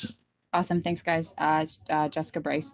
I'm a resident in Sea and Sky community, currently calling from Bella Coola, where I'm just on a locum working.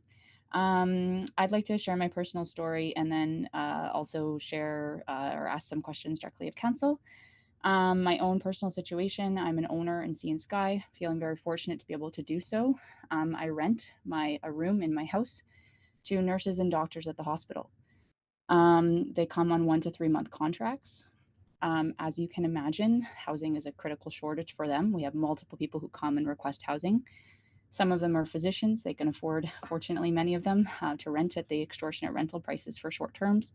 Many are nurses, locums, and new physicians. They cannot afford that. They come and stay with me, and they have nowhere to park. And it is a massive, massive, massive issue for them. We are all shift workers, and it's extremely frustrating. And I would really, really like to be able to provide parking for these people when they come. And I'm willing to pay for it, include it as part of the rent that I charge them. This is not currently an option for me. I cannot buy parking anywhere. I cannot rent parking anywhere. So I'd like council to consider that it's not just people with 2 cars living there. It's also renters and other groups that have more than 1 car per household.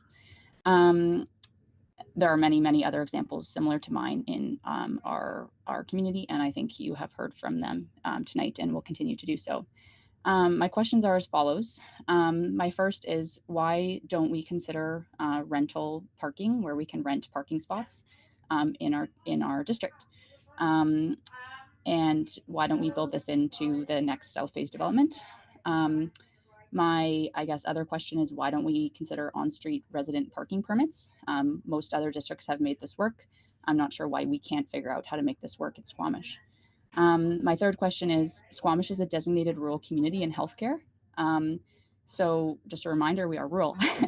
All these people who drive to the city, drive to Whistler, drive to other places, do so in their cars. There are no transportation options that are reasonable for them.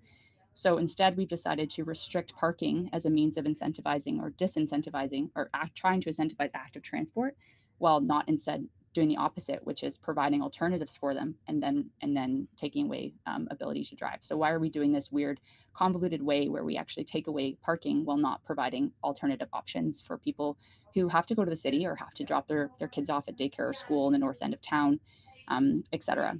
I think there's a lot of solutions for us, and I'm disappointed to hear that the only solution that we have really gone with is that we're going to restrict parking in the community and make further restrictions, rather than seeing any positive changes to incentivize and encourage active transport, and potentially also considering the fact that parking is an excellent revenue generator, which Squamish is not currently taking advantage of, that we can use to pay for active transportation options.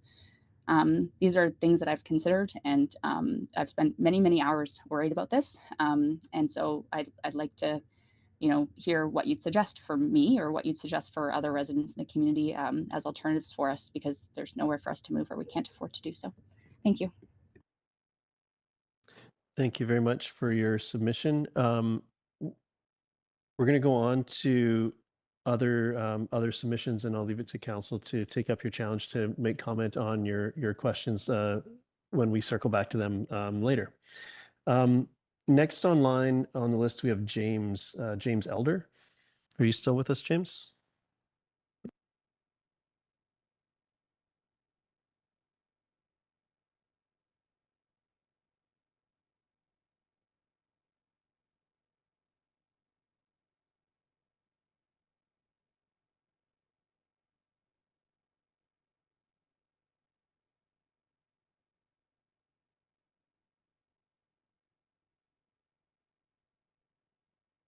Hello, we can hear you. Hi, Go can you guys ahead. hear me now? Yes? No? Yes, go ahead. We can Okay, hear you. hi, You have yes, 3 this is minutes. it's James Elder speaking. I live in Squamish in the Brennan Park area, and I've lived in the Sea to Sky for just about or just over 15 years now, and 4 years ago I moved to Squamish with my wife to expand our roots and grow our family and so on. And we consider ourselves very lucky to be able to get into the market when we could and find a house. It was not astronomically expensive compared to now. But more importantly, I work locally. I commute in the corridor for work every day, and so do my colleagues. And they actually they continue to move further and further away from where our place of business generally happens here, and typically that um, means they leave town, which means our businesses lose employees.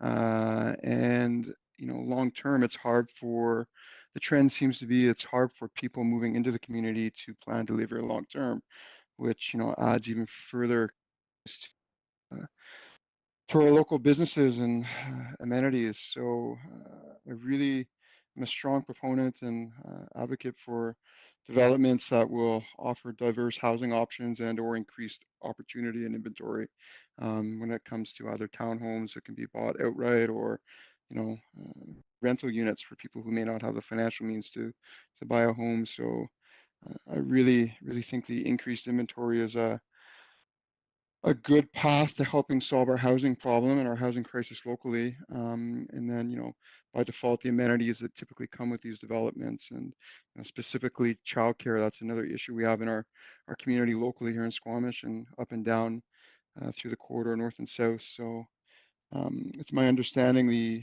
Willowbury Academy that I think can house at least 100 kids, maybe as many as 200 kids, maybe uh, the planning department can confirm that or the developer can confirm that. But this childcare facility wouldn't be possible without the expansion here or the proposed next phase. So yeah, I just would like to voice some support for it from there. Okay, thank you very much for your submission. We'll go to our last on the list I have anyways for online participants, Sasha Goldstein.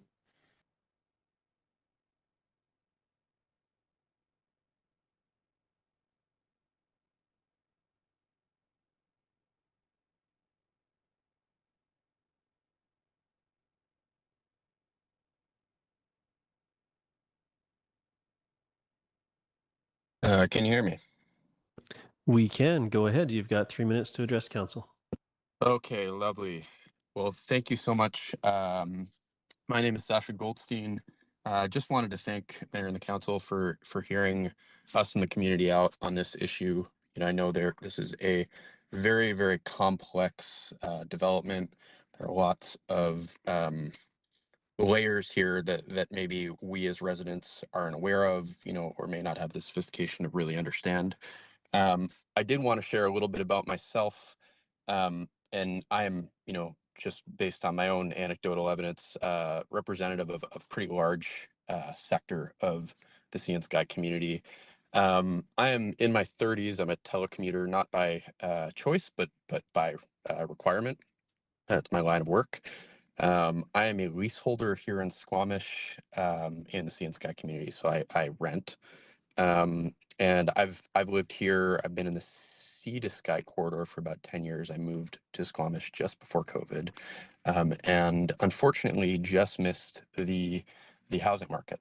I wasn't able to buy when I first moved here, and then the market took off, and I haven't been able to since. So um, I lease here.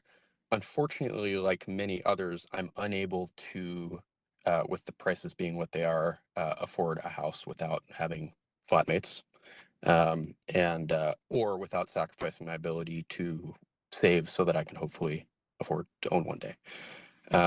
Now, I definitely agree with the need to densify, to build more rental homes, daycare. There's a lot in the proposal that is really makes a lot of sense. And that vision for the future, I think, is we can all agree is good for everyone. I think specifically with regards to the parking, there is the proposed 2-hour parking doesn't seem like a solution that will work for the community right now. I can certainly tell you that it doesn't work for myself and for the other residents of my home. We are really, we try to use our garage. It's, and sometimes possible, but largely is very difficult because of the way the houses, the garage lanes are constructed. We have different schedules, different needs commuting for work. And sometimes it's not possible, for example, for myself to, get out of the garage if I'm parked there and somebody else is behind me or in front of me. And so what the result of that is that we sometimes use the street parking, or sometimes need to rely on the street parking, both during business hours and after business hours. So this presents, of course, a problem. The 2-hour parking limitation would make it untenable for myself or other folks in my home to live in the Sea and Sky development. And as has been acknowledged, there's 0 vacancy rate in Squamish, so there's actually nowhere else to go. I would also like to point out that our parking situation has been compared to downtown, to other neighborhoods. We are a little bit unique in that we are isolated from the rest of the community. There's only one way to get in and out. I know the pedestrian bridge eventually will change that. But that does present some unique issues because, unlike, for example, folks downtown, it's not really reasonable for us to drive all the way downtown to a far corner of downtown and find street parking. We have to get what we can within our area, and even the hospital parking lot is quite untenable for most folks. So I recognize this is not necessarily the responsibility of the district to solve these sorts of problems with people not being able to park in their garage, but I would implore the council, this is an opportunity to help us find solutions that don't make it impossible for us, for myself, others like me, to live here. And I hope to be able to be a member of the Squamish community for many, many years. And this is really an opportunity to help me and others like me do that. Thank you. Okay, thank you. We'll go back to folks that have joined us here this evening. Is there anyone in person that would like to make a submission? Oh, yes, of course. Go ahead. Hi. I made a bunch of notes and then everyone talked about parking, and so I'm going to change them a little. That's okay. If you could start by giving us your name sorry, before you go, yeah. and then Yeah, go no problem. ahead. You've got. My name is Antonia. I bought into Sea and Sky in 2019, so like literally the second building in phase 2. Yeah, and so we love living here. It's, we love the community. We love our neighbors. It's a great community, just for the sense of everyone just being really there for each other, which is why we've all got like a parking strategy now where everyone's like, pull up close, and just, it's so crazy. But when we bought from BOSA, one of the things they sold it Sea and Sky as is a convenient hub. It was a really good, if you worked in the city, look at you, you could live in this beautiful town and still be able to get there without, a crazy, crazy commute. It's now being sold as a place where you need to just work from home, or you have to find a job here, or else there's just not going to be any space for you to have the car that you need to commute to wherever you're going. The other thing about Squamish is that everything in Squamish requires driving. Like, you want to go to a lake, you want to ride a bike on the highway. I don't know. How do you get to Alice Lake in a safe fashion? How do you get to Levitt Lake in a safe fashion? How do you get to Murrin in a safe fashion? How do you get to like any of the 10-kilometer drives up to where you start your bike ride, unless you want to do a 20-kilometer bike ride each way? I think that there's space for obviously taking care and making sure that we are making environmentally conscious and responsible choices, but there's also space for, we all live here. Like, this is like our actual everyday life. people that live here and enjoy the kind of outdoor activities that people live here for often have big trucks. Our whole neighborhood is big trucks. My partner has an F-350 for work. He's not just a jerk. And so, but like it doesn't fit in my garage. I have a Sprinter van because I camp all over the place. It doesn't fit in my garage. That 2-car thing, it's not a thing for us. We try to be as responsible as we can. We're very conscious of how close we park to people and make sure we leave as much space for our neighbors, but it's not feasible. I'm on the Strata Council. We are so aware that the amount of conversations that we get from our residents is unreal. You know, in phase 2, we've had to create a visitor parking pass because we were so concerned with the public parking because we've built a public park in the middle of our face. The public was parking in our visitor parking. The 3rd phase has been parking in our visitor parking. When phase 1 runs out of parking, they have to park in our visitor parking. And so we had to protect it. Like it's that desperate a situation. There's been nights where people have come home and parked on Laurelwood. There's no parking at all there. So it's you know, that's the sort of desperation, just like the other speaker mentioned, having to park in the hospital. When Redbridge is done, they don't have enough parking. Where are they going to park? Are they going to park on our roads as well? So there's that. Hold on, I have more notes. And this two-hour parking thing. So before I lived here, I lived in Whistler. And before I lived in Whistler, I lived in downtown Vancouver for 20 years. In the heart of downtown, in Cole Harbour. I have never had a parking like debacle like I've seen here. If you put in 2-hour parking, I mean, people are just going to be like, give me 1 million tickets. There's nowhere to go. So basically, I mean, I just don't really understand what Squamish's hesitation is about instilling a permit parking system. If you want to protect resident parking, don't make it impossible for us to park there. Make it so that there is a permit parking for all the people that live there. And if the public parks there, they get to stay for 2 hours. I don't really. You've just passed the 4-minute mark of your 4-minute mark of your 3-hour or your 3 minutes. Sorry. It's okay. Sorry. That's pretty much But thank you. And when we hit the end of our list, and there's no one else that hasn't spoken first, if there is anyone that would like to make a point that they haven't made in the original submission, we'll go back. So I'm not. So is there anyone else in person? And I do have some folks waiting online. Yep, go ahead. Good evening, Mayor and Council. My name is Lawrence Darlington. I've lived in Sea and Sky for 4 years, and I'm really proud to live there and to live in Squamish. I remember when we moved in and the conversation when you meet your new neighbours was, oh, where did you live before? Lived in Vancouver. Whereabouts? Have you got a dog? Have you got a kid? And now everyone has a dog.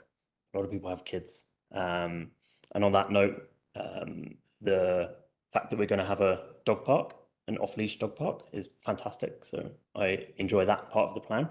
And the childcare provision is also fantastic and definitely needed within the area. But we are a commuter town. When we moved here, that conversation, everyone lived in Vancouver or Whistler. When we're looking at people moving into Sea and Sky, they're not moving from other areas of Squamish.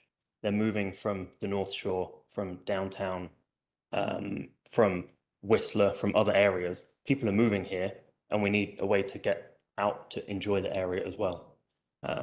Having one car just isn't a feasible way of sustaining life in Squamish, unless we have commuter public transit to other areas, which we don't, or car share schemes, which we don't have, or safe cycle lanes on the highway, which we don't have, or enough jobs in Squamish to sustain the next 5,000 people that will live in the Sea and Sky area, which we don't have. So when we talk about parking is a way of life to live in Squamish, and we can't enjoy Squamish having one car or sharing that. You can't sustain a family in Squamish from Sea and Sky if you commute. My wife and I both commute, So we need those 2 cars. Shift work doesn't allow for us to plan parking particularly well. 2-hour parking, like when I'm between my night shifts, I'm not moving my car every 2 hours, and I'm a resident. I have parking outside my house, which was pictured when I bought the house. And to restrict me from parking there isn't doing me any service to be able to live in the community. The rest of the community is fantastic. Like the development is great, but nothing detracts from the development, like people parking on the grass, on street corners, blocking fire hydrants. And you never see that in the glossy pictures on the website when there's 10 cars crammed into a 5-car area. And we all now know how closely we can park between cars, and we don't count it in feet. It's definitely inches or centimeters. How far over the white line can you go? So the 2-hour parking is not a solution. And restricting parking is not a solution. I'm not saying that we need to tarmac the whole area, but we need actual solutions to the parking, and whether that's actual car share schemes, whether that is public transit to support the area as a commuter area, then I would support that. But the parking issue is a contentious one for everyone in the room who can't see outside. The lobby has a very big similarity with our area. There is not enough space. You don't have enough chairs for all the residents, like there isn't enough parking for all the residents. The chairs, I don't mind standing for coming up to 2 hours now to get our points across. But the parking thing is not going to go away because we're not going to reduce the number of people coming to Squamish. So thanks for your time, and thanks everyone for coming out.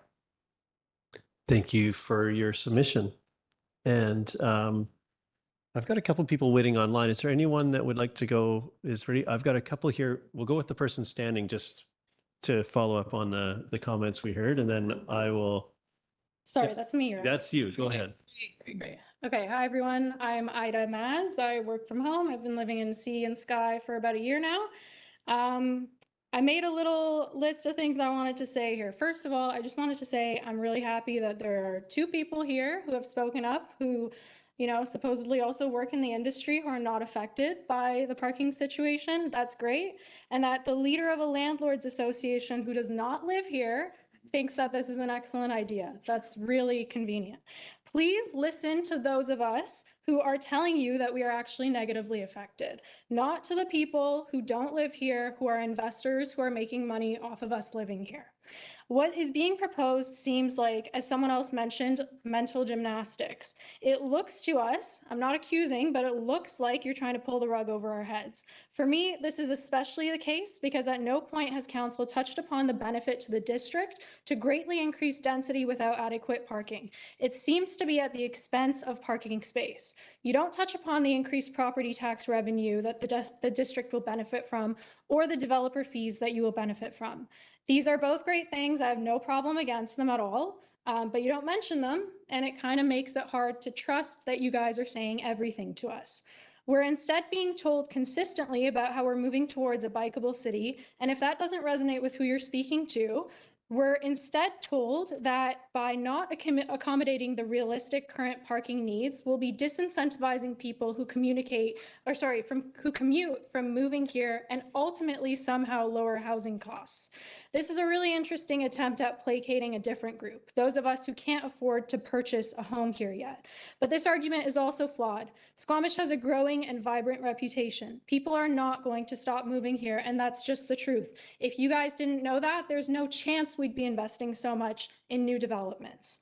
So with that in mind, housing costs are also not going to go down. With that in mind, why would the landlords, who are also represented here earlier, even want the housing costs to go down? How is that to their benefit at all? How is that a benefit to any of the homeowners or investors?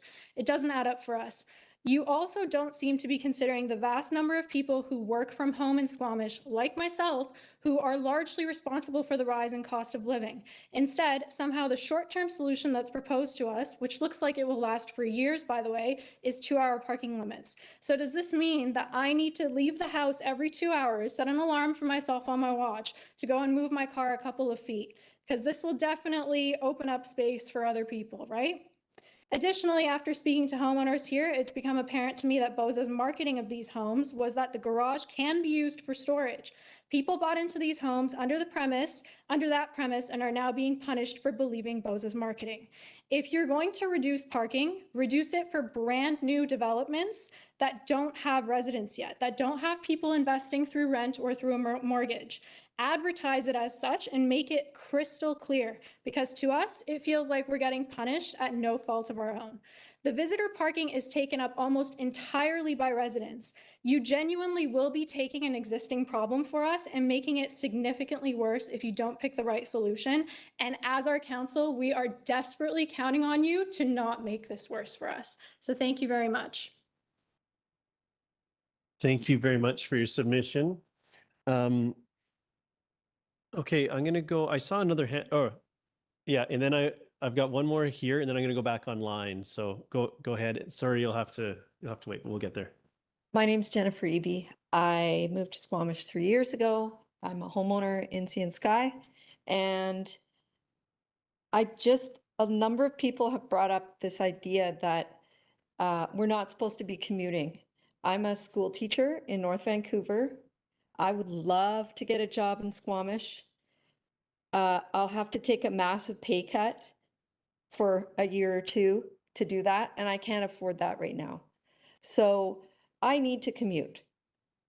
When we moved from East Van with our 11-year-old, we bought an EV because it was the right thing to do.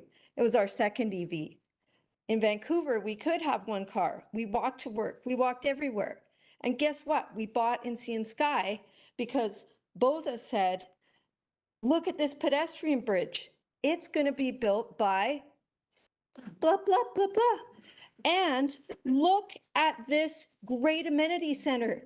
And we envisioned our child going to this amenity center. Well, now he's 15 and it's a dirt lot. So my question to council is, who is overseeing that disconnect between selling it to real people who can't find parking, are being responsible, and they want the things that they've been told, and now you're promising more stuff to the developer before they've delivered the things they promised? Who's holding the developer accountable for that? Also, access to phase 3, there was a road on the original plans. Oh, let's just build a garbage shelter in that space. Now everybody's driving through one road to get in, through phase 2 to phase 3. Thankfully, we have a great strata and they worked that out. Who's overseeing that in the district? Like, what's going on? What they say in the plan to what is really happening? Are these extra people going to be vying for spots at the amenity center, the imaginary amenity center? Or are they going to stay in their own amenity centers, which we have no access to? That's my question to council. Thank you for your submission. I'm going to go online, and then we've got 2 users online, and then we'll go to a round of questions with council, if everyone's okay with that. So I've got essentially a call-in user. It's something WebEx02. I'm sorry if that's your given name, but I don't think so. Yes, hello. Hi, hello. My name is Piper Hoekstra. I'm a resident and owner at the Sea and Sky development. I'm going to be fairly brief with my statement because I think everybody has done an excellent job telling our story. So I want to start by saying I am generally in favor of the proposal, but like everyone else, I'm very concerned about the lack of parking. Like everyone has already stated, Lack of parking is currently an issue, and I firmly believe that with this proposal, it's only going to get worse. With my statement, though, I just want to specifically echo the sentiment that if nothing else, please do not go forward with the 2-hour parking rule. I'm much more in favor of resident permit parking, and hopefully there is a way we can make that work at the very least. Thanks. Thank you very much. Next, we'll go to another online participant, Chuck Baumberg.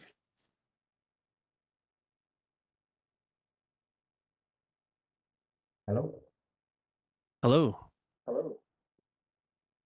Go ahead. You've got Hi, 3 minutes to address council. Yeah, my name is. Can you hear me? Your connection's a little rough. We're making some adjustments. I can see our IT team making some adjustments. Let's try again. Yeah, can you hear me now? Oh. Yes, we can. Go ahead. Can you hear me? Okay. Yeah, my name is Chuck Baumberg. I'm a 7-year resident of Squamish. I just recently actually moved from across the street from Brennan Park up to the Highlands with my wife and 3-year-old. And I'd just like to comment on the rezoning of the Waterfront Landing. I've watched this neighborhood materialize basically since I've lived here, and I'm actually really glad to see that the plan continues to be reviewed and revised to best support the growing needs of our community. As firstly, as an outdoor enthusiast, I'm really excited by the amenities associated with this project. I'm especially excited to see the North Park completed in phase 1. It's got great features that I'm really excited for, and for our family to utilize, especially my 3-year-old son, like the naturalized play structures, and the outdoor pump track. Squamish is obviously a community with a high percentage of young families, and I got no doubt these play areas will be really well used by residents living in the area, as well as other people in Squamish like me and my family. Secondly, I'm excited by the pedestrian bridge connecting downtown. I think this is going to be a fantastic benefit of this development and will encourage more active modes of transportation and better connect the community. I think it'll also provide people living in the ski to the sky with easy and safe access to downtown without a vehicle. And it'll also give people living or visiting downtown easy access to enjoy the public spaces and amenities across the water. As part of the second final phase of the development, I understand the developer will be facilitating public access with parking to the water. We're obviously an oceanfront community, but we definitely lack public safe access to the water for recreation. I know that more is coming through the oceanfront development, but I'm really glad to see that this is also being considered in this location. And then just finally, I'd also like to comment on the housing that's being proposed. I'm very supportive of the plan to build a diverse range of housing types and tenures. I have a 2-bedroom suite in my place in the Highlands, and I actually posted it yesterday online because it came available, and I had something like 15 people respond to me within 4 hours, and 5 people came and saw it yesterday, and then it was gone by the end of the day. And, I just felt really bad for everybody else that was there that, it was clear that they're so desperate for a place to live. So, I really support this, new housing mix that's being proposed. I think it, better responds to the needs of the community rather than the previous application, especially now with the inclusion of smaller homes, rental homes, and affordable housing. We, clearly need all of it. So yeah, I appreciate the opportunity to participate, and I really hope you guys will support this project. Thank you very much for your submission. I think that concludes our list of online for now. I'll go to council briefly. Council, is there anything, any questions at this point or anything you'd like to have said? Yeah, go ahead. There was some questions or commentary around the pedestrian bridge. I'm just wondering if staff can speak to the delivery of that in relation to the phasing, any changes that have been made there, and when we expect to see it completed. Through the mayor, as people are probably aware, construction is restarted on that. It's still expected to be completed by hopefully the end of this year. That's the goal. When it's operational, maybe early in Q1 2025. There's some logistics that the district has to work out from the operational perspective, but the intent is that it'll be complete and operational early in 2025. Okay, and I'm just wondering if you can speak to any reasons for the delays, and also if you can speak to how is it timed? Is it timed to a specific date or in relation to phasing, or how that has worked? I can speak to the first part through the mayor. So permitting a structure and an amenity such as this pedestrian bridge is quite challenging, both from the district's perspective, but also from senior government levels.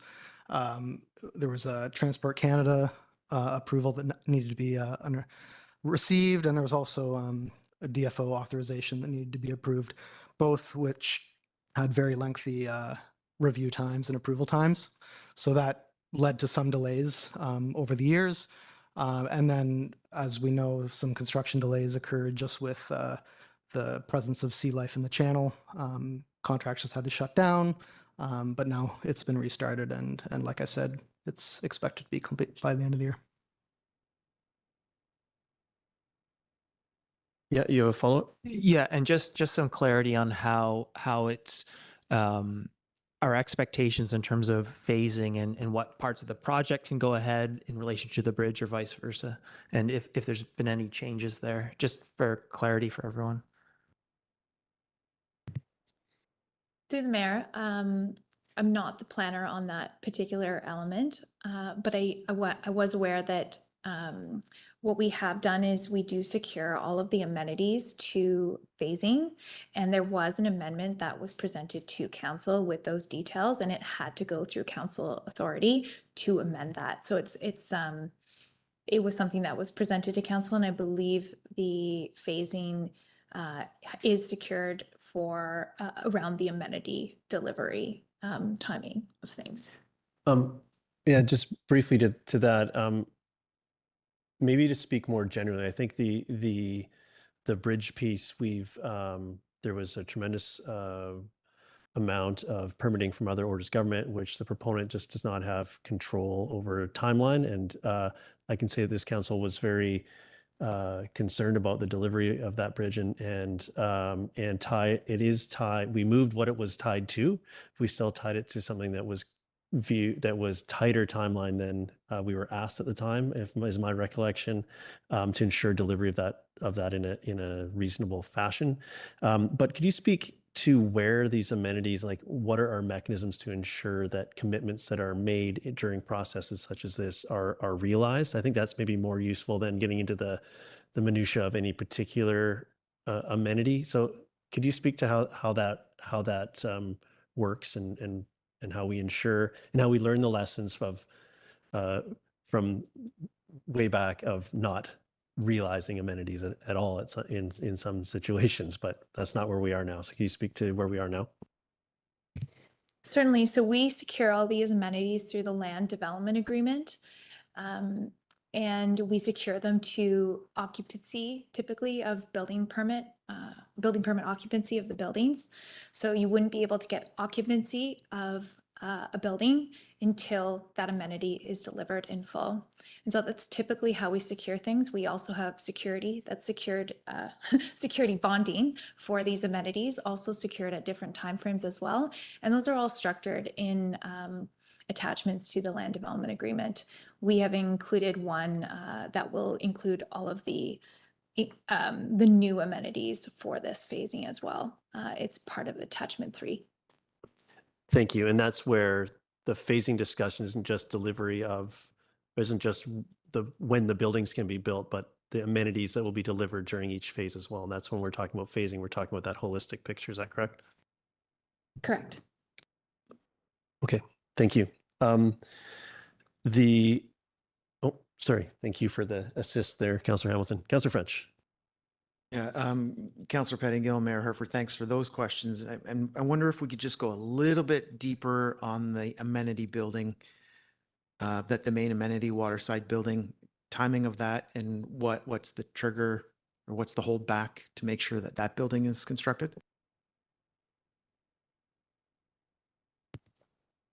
So in the land development agreement, there are legal clauses as well that say you have to follow each phase in a timely in order.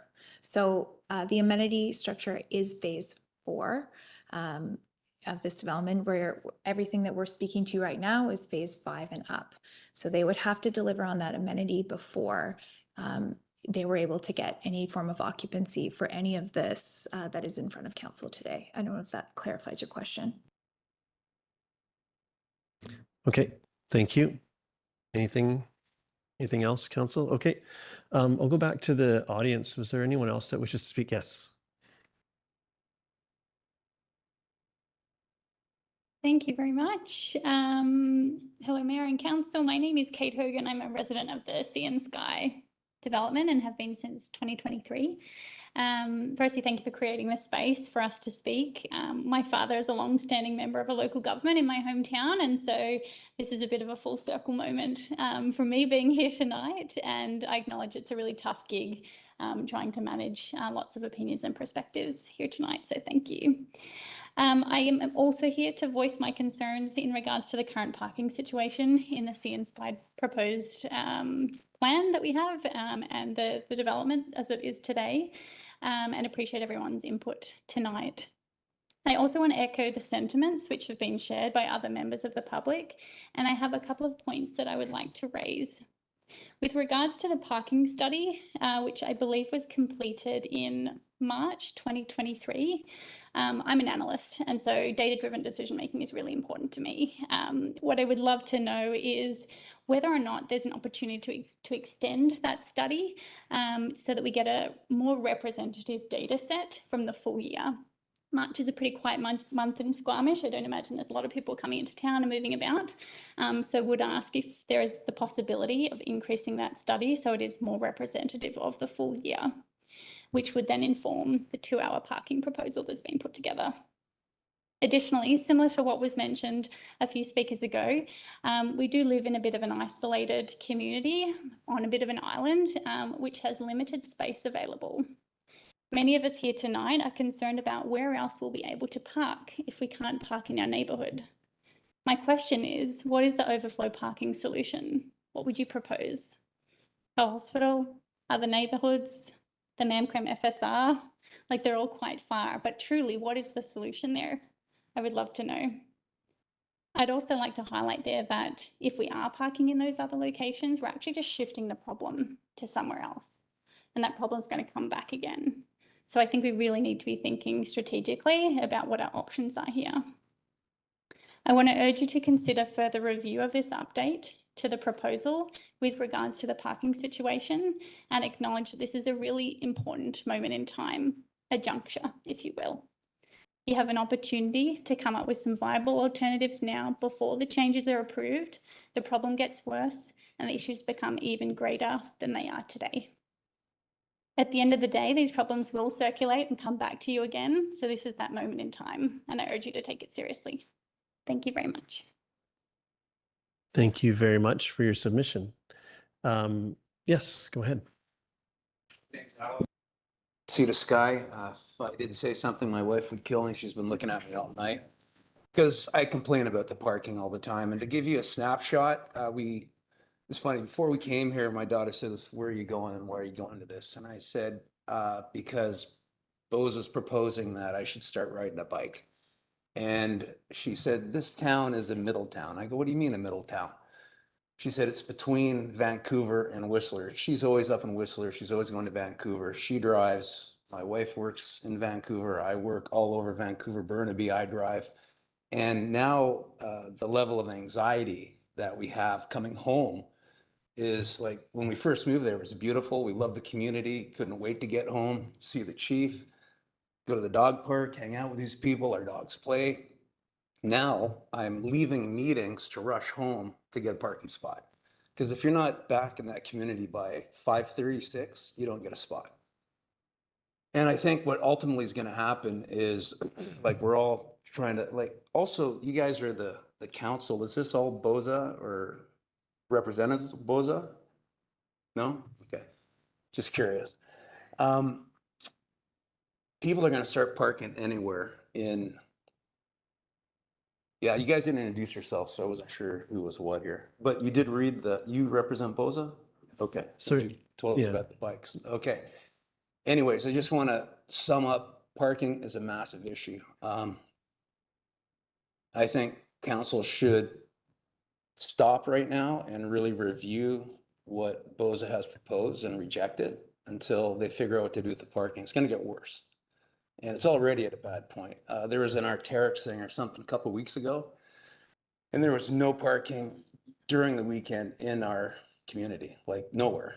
People were parking at the hospital. I was considering parking downtown and walking back across railway tracks. So it's a massive issue. And I wouldn't be able to, be comfortable with myself without speaking about it tonight. And it's an issue. It's a major issue right now for everybody in the community. And it's a problem that BOZA needs to look into and evaluate and do some data analysis and figure out how to fix the problem. Anyways, that's all I have to say. Thanks. Thank you very much for your submission. And I'll just remind future speakers that we're addressing council, not other members of the audience. But I know what you're trying to get at, but this is the rules we need to of engagement here. Is there someone else that would like to make a submission in the building? I have someone that would like to make their second submission online, but before I go to that, we'll go to make sure we cover off everyone that came to see us tonight. Yep. Hi, I'm Heather Walters. That's my husband. When it's funny because I actually didn't want to live in Squamish. It was my husband and my daughter that talked me into it. And when I came, BOZA did promise that, oh, there's going to be this great amenity, the pedestrian bridge, which is still not here. And we've been here almost 2 years. And they did talk about how great the commute was. So I didn't even think about a bike or anything like that because why would I? It's a great commute. So it's kind of annoying to hear that now this proposal is happening when how am I going to pay for my mortgage if I can't get to work on a bike? Like that's not going to happen. We have 3 cars. Like my daughter's 21. You're going to tell her to ride a bike to Vancouver? Not in a million years. She'd tell me to go screw myself. So I think we really, really need to look at the parking problem that's happening. And it is crazy because we were fighting about it the other day. I'm like, I don't want to park on the street because everybody it's insane. I don't know. I think we really need to look at it in 2 hours. The 2-hour proposal, that'll just really make it worse. So that definitely shouldn't be an option. Thanks. Okay, thank you. Yes. Oh, I do not, but we're not going to second rounds yet. But we're not going to second rounds yet. We're going to make sure that everyone, not yet, sorry. We're just going to make sure that everyone gets a chance to speak first, and then we'll go back for second rounds. Yes.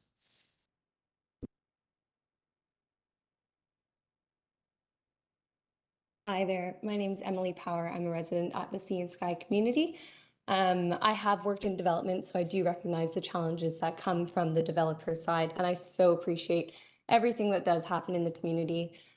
We are super excited for the pedestrian bridge that is coming in. However, it is going to pose some concern because of the amazing event that Squamish does put on downtown that we all love very much. It will be a nice opportunity for people to have more parking on our side and take active transportation across. So that is a concern for future, because I think we've heard a lot about what the current parking issues are, and while they definitely exist, I think that with the development, and I am in support of higher density, more housing, there is definitely a crisis here, but having 1 stall per unit, I just don't think is really realistic. I encourage you to look at your own homes, your own 1, 2, 3 bedroom plus homes, and see how many cars you have. If I have that stat wrong, I apologize, but yeah, the amount of parking, I echo the sentiment that everybody else has said. The amenity has also come up tonight, and this is more so a question of clarity, because to the best of my knowledge, everyone in the new apartment buildings in the newer phase will have access to the larger amenity that is currently proposed and going to be built. However, it will not work in reverse. We will not have access to their separate apartment buildings. So I'm just curious how that works density-wise, square meter per person-wise, when it is an entire community as a whole, north and south, and they're both being blended together into amenities. Thank you. Thank you very much. Council, I'll look to you to sort of chime in when you are ready for a question. We'll sort of keep going through. Is there anyone else that hasn't yet made a submission that would like to speak here this evening? Hello, my name is Karina. I live in phase 1 in the Sea and Sky community. I wasn't really prepared to say something tonight, but here I am. I'm coming from a little bit of a different angle. We live on Peakside Place. If you're familiar with the community, you know that we are almost, how do I say that? We are very affected by the new towers that are going to be built. And I feel like I would like to see more studies of how much sunlight our specific home and the one of our neighbors will still receive after this construction is going through. There was already an affordable housing unit planned in our community in the middle of phase 1, which will still remain. And now in front of our front house will be a tower, and that was not what was sold last year when we bought. It was still sold as a townhome community for young families such as ours, and now there will be so much density. The roads in the community are extremely narrow. If you've been there, if you've driven your car, and we have a small car and we have only one car and we navigate to make it happen, but it's extremely narrow. It will be even more traffic. And I don't know how this will be still a safe community for all the young families, all the children going to school, going to the childcare. Yeah, I would just like to have this different angle. It's not just a parking problem. It's also so many more people, a single point of entry into the community, unless it's really happening with this other overpass. But then I also heard that that's potentially just a truck road. So how is a truck road through the community going to help with anything, unless that has changed? And I'm not up to date. But yeah, I would just like to consider for the Squamish Community Plan 2040 that there was the points of everyone deserves privacy in their homes, everyone deserves sunlight to their homes. And I feel like personally, we are losing those rights, and it's a breach of what was promised by BOSA and the plans that were originally approved by the DOS and BOSA both. And I think we have an amazing opportunity in this new development to start from scratch to develop a master plan. And I urge you to listen to the residents that are living there and that bought into this original master plan first, and not someone who calls in, who doesn't even live there, who doesn't live the experience, and is not going to look at a 6-story building from their bedroom. Because yeah, people in the Highlands are obviously not affected. So yeah, I would really like to voice the opinion as a resident, how it is for us who live there. Thank you. Thank you very much for your submission. Is there anyone else that hasn't spoken yet that would like to speak yet? Hi, Council. I appreciate this opportunity to speak. My name is Ashley Grover. We are a 2-car household. We're both commuters. I'm a flight attendant, so I have shift work. I come home sometimes at 2 in the morning, and again, like someone said, had to park at the hospital. As a female, I find it a little disheartening that safety isn't considered, that I would have to walk multiple blocks by myself in the middle of the night, which is not sitting easy as a female walking dark. I would really urge you to consider the 2-hour parking. I agree with quite a bit of the proposal, but the 2-hour parking, I think, would affect a ton of us, and especially as shift workers that sleep during the day. And I can't get up and move my car every 2 hours because I have to sleep for my job, which I'm sure a lot of people do. So again, I thank you for this opportunity to speak, and I really urge that you consider to not approve the 2-hour parking. Okay, thank you very much for your submission. Is there anyone else here? Yep, go ahead.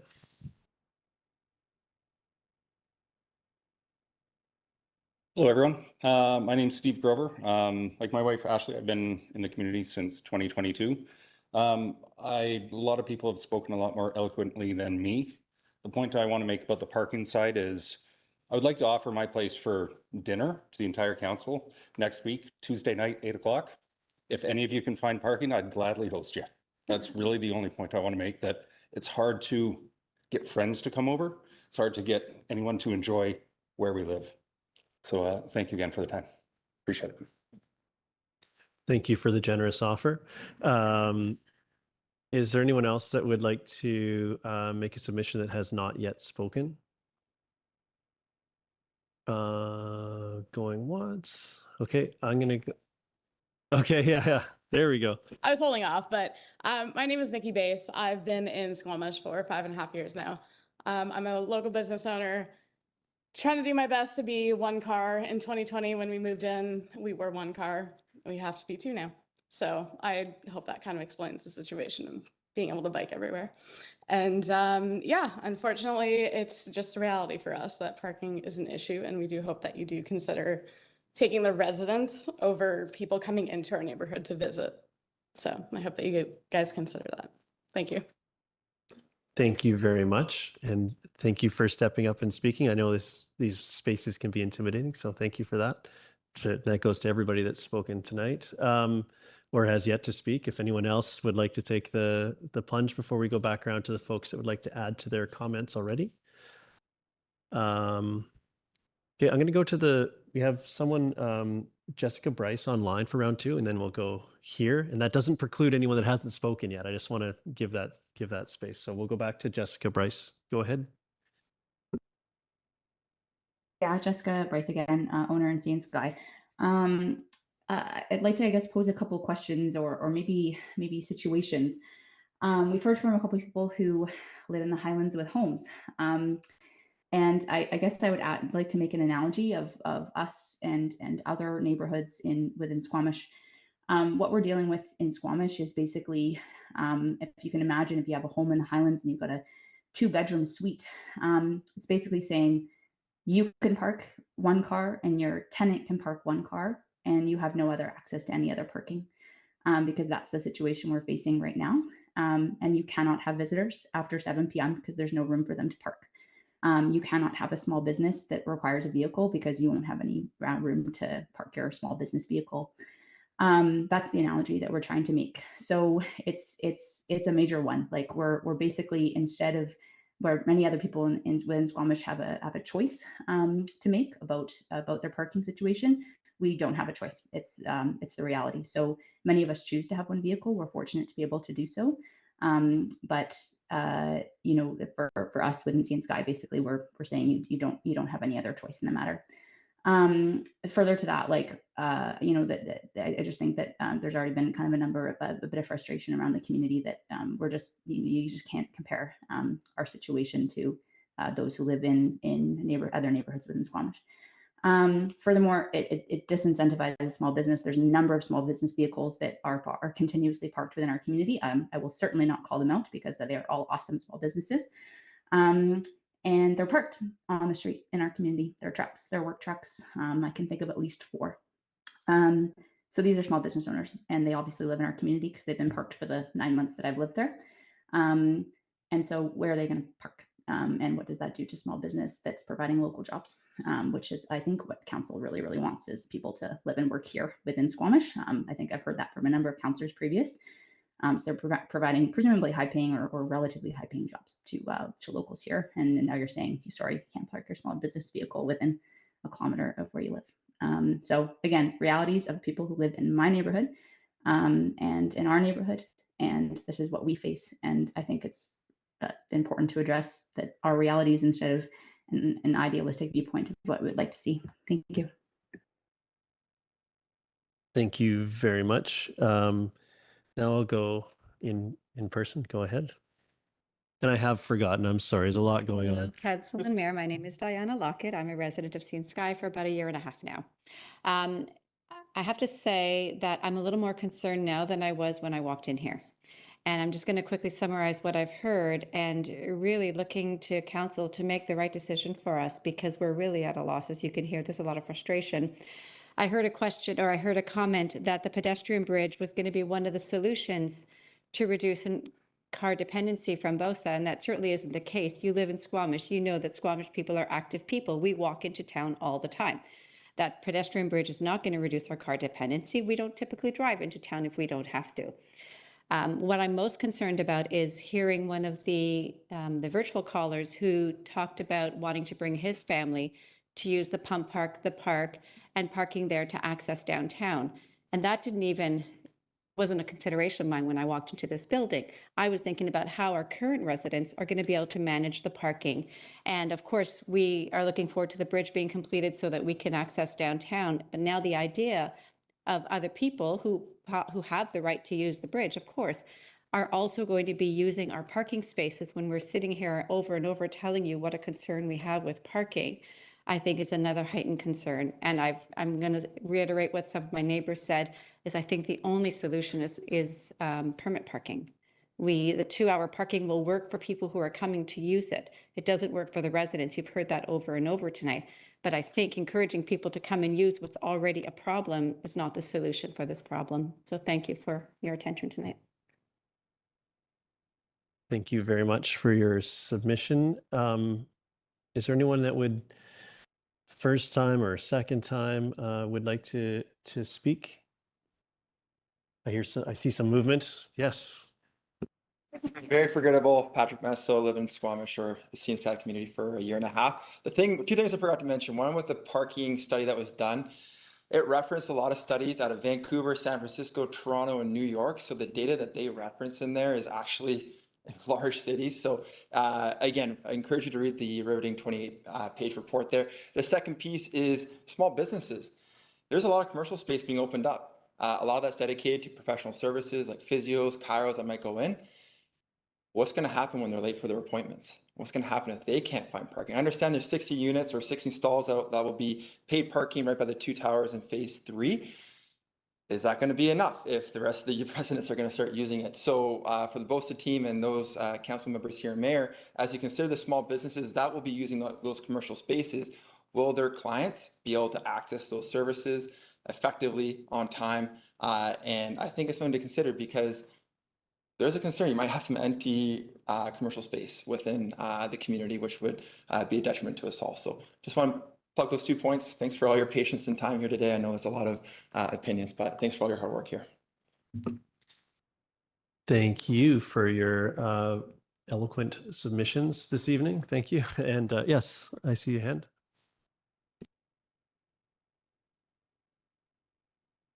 Yeah, the one that talks too much. I guess the one thing that I'm sort of surprised no one said yet is that we live in Squamish, right? Like when I lived in Vancouver, I thought Squamish is the same amount of rain. It's the same amount of snow. It's not. It's crazy. Like for 7 months of the year, it's pouring rain.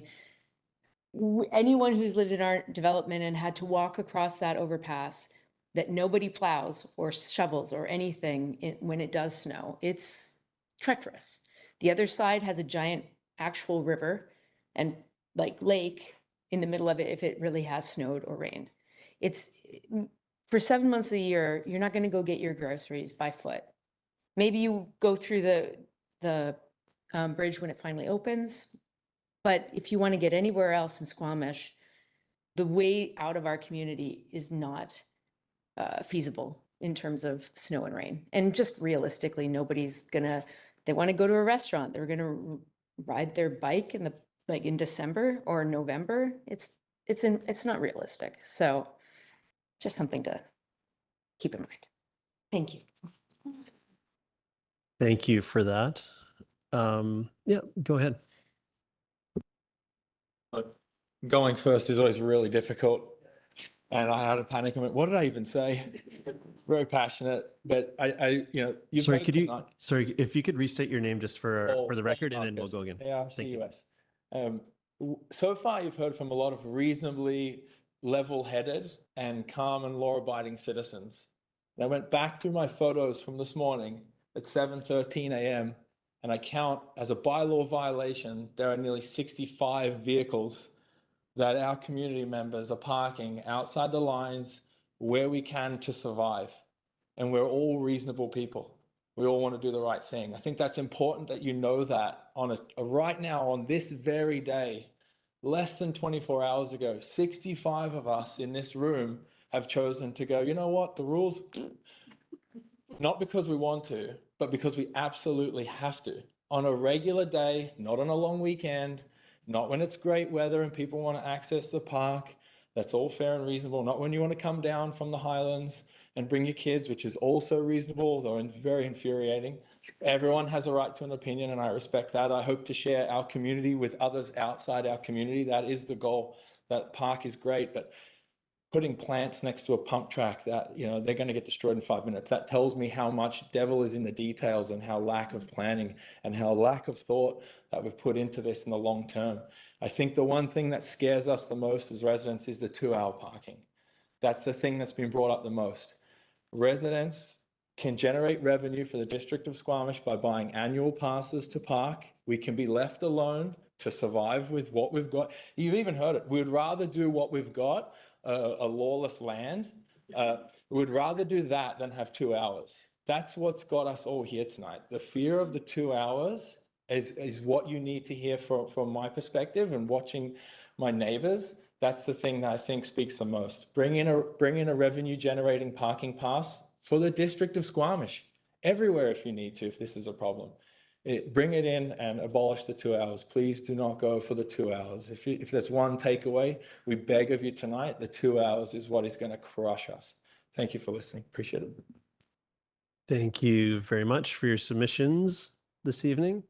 I'm going to take the lull opportunity to ask a question. And so as this evening's developing, I'm thinking about sort of issues are sort of separating. One is the rezoning, and the other is sort of what new reality the bridge connection and that more intimate connection to downtown Squamish is going to bring. So I don't know if staff's prepared to speak to this, but the downtown parking and paid parking implementation planning, could someone speak to where that project is timing wise and how that may tie into this whole discussion, I'll say, going forward? Yeah, through the mayor, Brent McMurtry, I'm the manager of transportation. So we're currently working on a downtown paid parking implementation study that was a council direction on or in response to a downtown parking study that was completed in 2023. Our goal is to bring forward a recommendation for council's consideration later in 2024, so before the end of the year. That's what we're working towards, and the two components that are being considered as a part of this study, which will have public engagement opportunities. So I'm ready for some more interesting discussions about the challenges that we face with parking in our community. But that is being considered both paid parking within the core downtown area as well as a resident permit only area in the streets surrounding that paid parking area. So yeah, that's the timing and expectations on that. So the recommendations for the parking, the 2-hour piece that's causing quite a lot of not the entirety, I don't want to dismiss the other feedback, but quite a lot of the concern this evening. Is that meant to be some form of stopgap measure until this downtown piece comes into play, which might alter what those regulations are? Or how are we thinking this area feeds into that downtown study? Or am I missing the connection? Yeah, through the mayor. So there's definitely a connection. And I think that the language in the report to council and the rezoning and OCP amendment is speaking about additional parking requirements once the pedestrian bridge is open and accessible, and sort of the consideration of the extension of our downtown that is created once that pedestrian bridge is in place, and kind of responding to some of the concerns that could or we're already see in our downtown, and how those could spill over. And then in response to the parking study that the developer has completed, which shows that there's an existing on-street parking issue currently. And so by providing access to a new public amenity, which is this beautiful pedestrian bridge, trying to think of different or come up with different mitigation measures that can help ensure that all community members are able to access public space. Okay, and I think think on that. I'm curious about sort of the general parking, the methodology that we would accept as at arriving at a recommendation. I know that I've been involved in different developments where we rejected the demand study or because of methodology or other considerations. And I'm just wondering what sort of what the standards are. And I'm assuming that we're at this point because it made it through that filter that I have seen things turned back. So I'm curious if you could speak to the methodology of parking studies in sort of in general. There's been some questions around the timing. I've heard a couple different timings. I haven't gone back to the document to look exactly at the timing, but just could you speak to that and where staff's input is in those processes and that type of thing? Certainly. So when the development application was submitted, staff provided feedback that we would want to see some consideration of a parking study to address what we kind of expected were concerns around the parking on the district roads. And we asked for a parking study, and the first parking study we received was a parking study to provide justification for some of the parking amendments that are proposed in CD 40, which are reductions in the general parking stalls per bedroom. So those reductions are 0.25 differences between what we currently have in regulation. And that first study primarily spoke to that. And we'll echo that they did make reference to other municipalities that may not be as relatable to Squamish. And staff did note that. However, the intention of the study that staff wanted to receive was a parking study of the actual use on the streets and find out what the problem was. And that is what the second parking study was. And that was presented to council at the second committee of a whole meeting. And that parking study confirmed what I showed on the slide earlier this evening, which was that there is a parking concern on the public streets. We recognize that there is 100%, that study shows that there's 100% no capacity on those streets in the evenings. So that typically means that we then have to come forward with some solutions. And so the developer proposed some solutions within, or the consultant proposed solutions within their study, and staff worked with that consultant to try and create solutions that would work for the community. This was presented to council at first and second reading, and we discussed those at that time. And we are now here at public hearing where we're hearing from the community around those comments. Okay. Thank you for that. Is this an area of the community that's affected by the any of the winter parking restrictions to facilitate clearing of the roads? Through the mayor, not that I'm aware of, no. Okay, thank you. Any other questions from council before I go back to the room? Seeing none. Okay, is there anyone else that would like to make a submission or an additional submission? Yes. Try to be a little better this time. I'm just curious if you guys are thinking that maybe initiating paid parking downtown will actually increase traffic in our neighborhood and increase the troubles that we'll have parking within our own neighborhood. Thanks. Thank you. I'm going to go to another submission before I try to seek some more answers, but we can try to flush that out for you potentially. Any other submissions? Okay, yeah, go ahead. Go ahead. Hi, I'm Kyle Kinnersma, and I live in the Sea and Sky community. Definitely feeling a bit jaded. Bought into the community with the master plan that I was sold on. And it's very disheartening seeing it just be flipped around on my particular street. Again, on the nice photos that were presented by BYLAWS, you had this nice view, and now 3 large towers are going to kind of encompass that area. A second point to that is they keep saying that this bridge is actually going to reduce traffic. If I lived in Valleycliff and I want to come downtown, I'm 100% coming into our community and parking. And same from people from Vancouver. I don't want to get stuck behind the train leaving. I'm going to park in the Sea and Sky and walk across. So by no means do I think this bridge is going to help. It's going to make it much worse. And I don't know, when I moved to Squamish, I didn't walk downtown and say, wow, what a vibrant downtown. I said, look at all this amazing adventure nature we can go on. How do you get there with a vehicle? So I'd just like you to consider that. Also, I just am very disappointed with the marketing practices that have been done. Still on their website, it shows none of this ridiculous parking. These towers are missing. I think a good marketing tool would be the recording of this video. Thank you for your submission.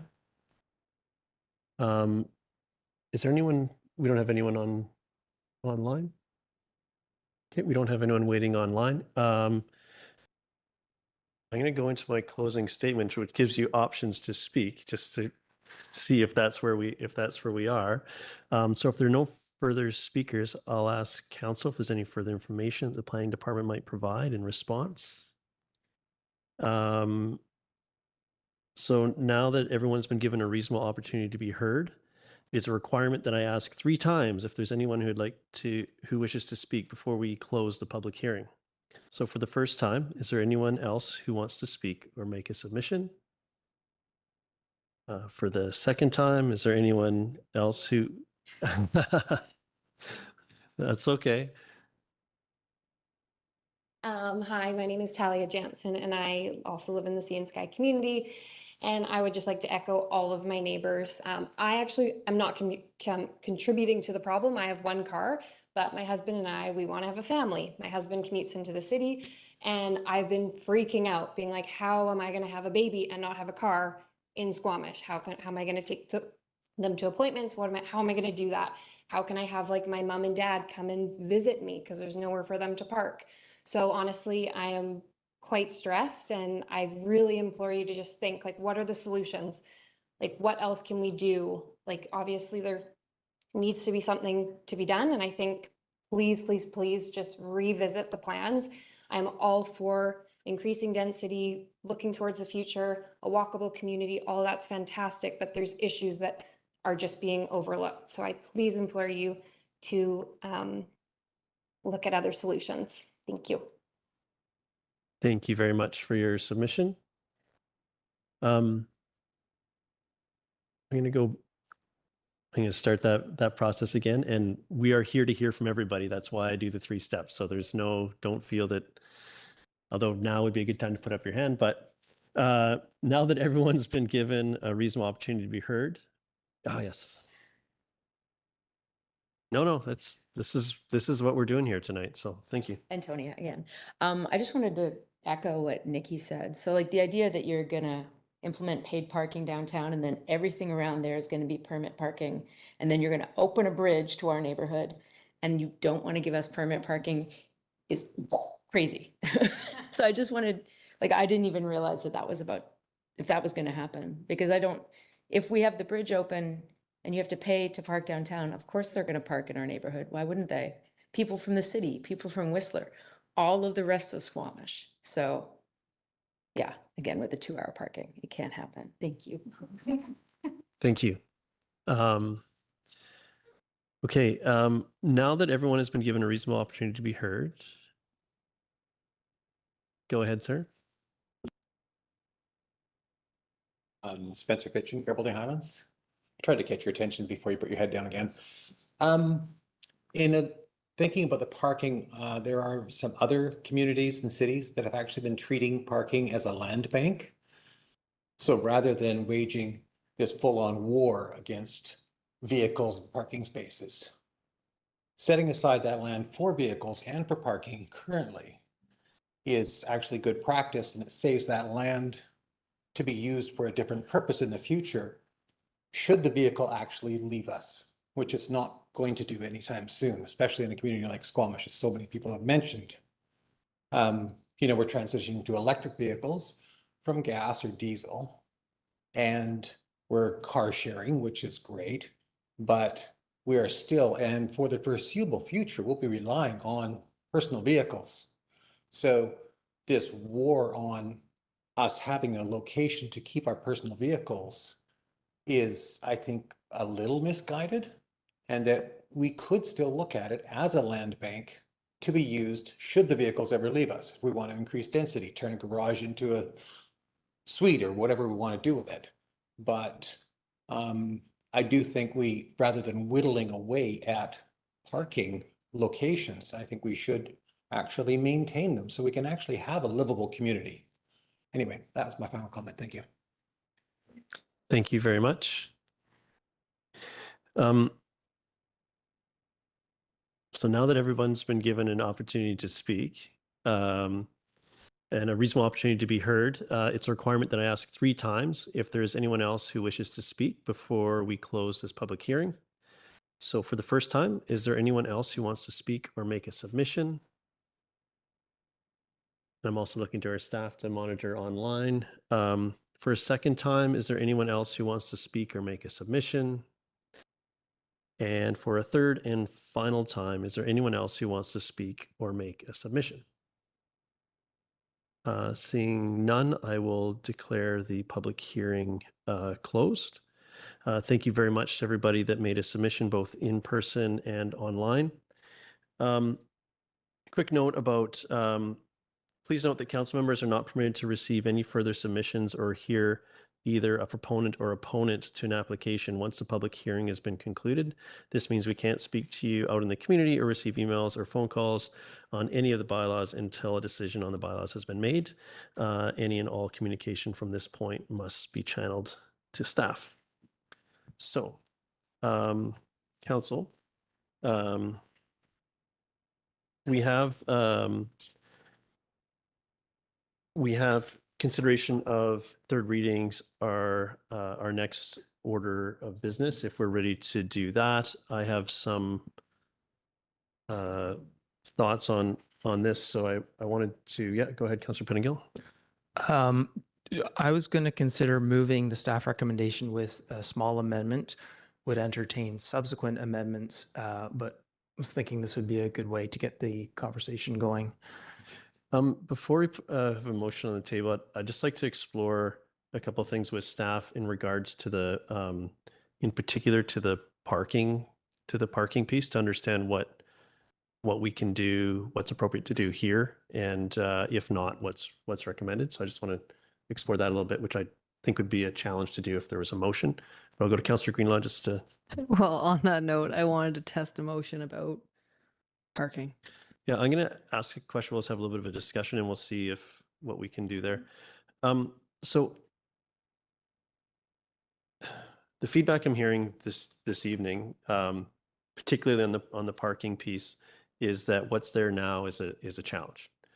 But we know that there's a change coming, sort of fully separate from the rezoning that we're considering, which is this bridge is about to become operational. I know lots of folks are using the train bridge and walk downtown anyways. However, this is going to change what's happening there. So I think it's totally appropriate that we take some action to prepare for that, as well as recognizing that there's another change coming on the back of that, which is the downtown paid parking regime. And yes, that will undoubtedly have some spillover effect outside of the zone. I live in an area that's not going to have the paid parking, but I'm already feeling a bit of a spillover from tighter controlled 2-hour parking and as it kind of moves out. So we know that happens. So I'm wondering, and I can hear some appetite for that from the submissions that I'm hearing, and council seems to be alive to that. So I don't want to derail. Like it's almost two separate issues, but they're not. They're together. So I'm curious. The only thing that is presented really here is that the 2-hour piece that recognizes that attempts to address the bridge, the new pedestrian bridge coming in, but there's other pieces coming. So how do we, is there,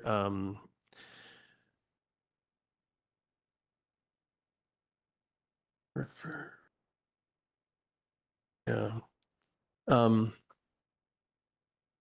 to come up with either a question or a motion specifically on exploring this piece further, because I do think it's not quite an implementation plan of the bridge, or you can operationalize when the bridge is operationalized, but it is, and that's sort of adjacent to this development piece. So I don't know if the course of action is I don't want to prescribe what a solution is here outside of what's recommended, because these things have been studied and need to be given reasonable contemplation.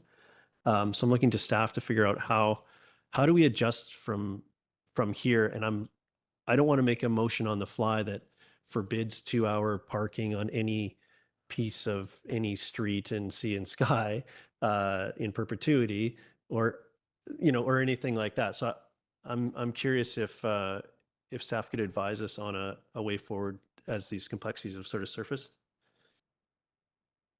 Through the mayor, I'm hoping that council would be amenable to a recess, both to give everyone a break and also for staff to convene on this and provide a recommendation to council. I think we may have earned ourselves a 10-minute break this evening. So so is 10 minutes enough? Okay, so we'll come back at 10 after 9 by my computer clock. So we're in recess. Thank you.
reconvene here.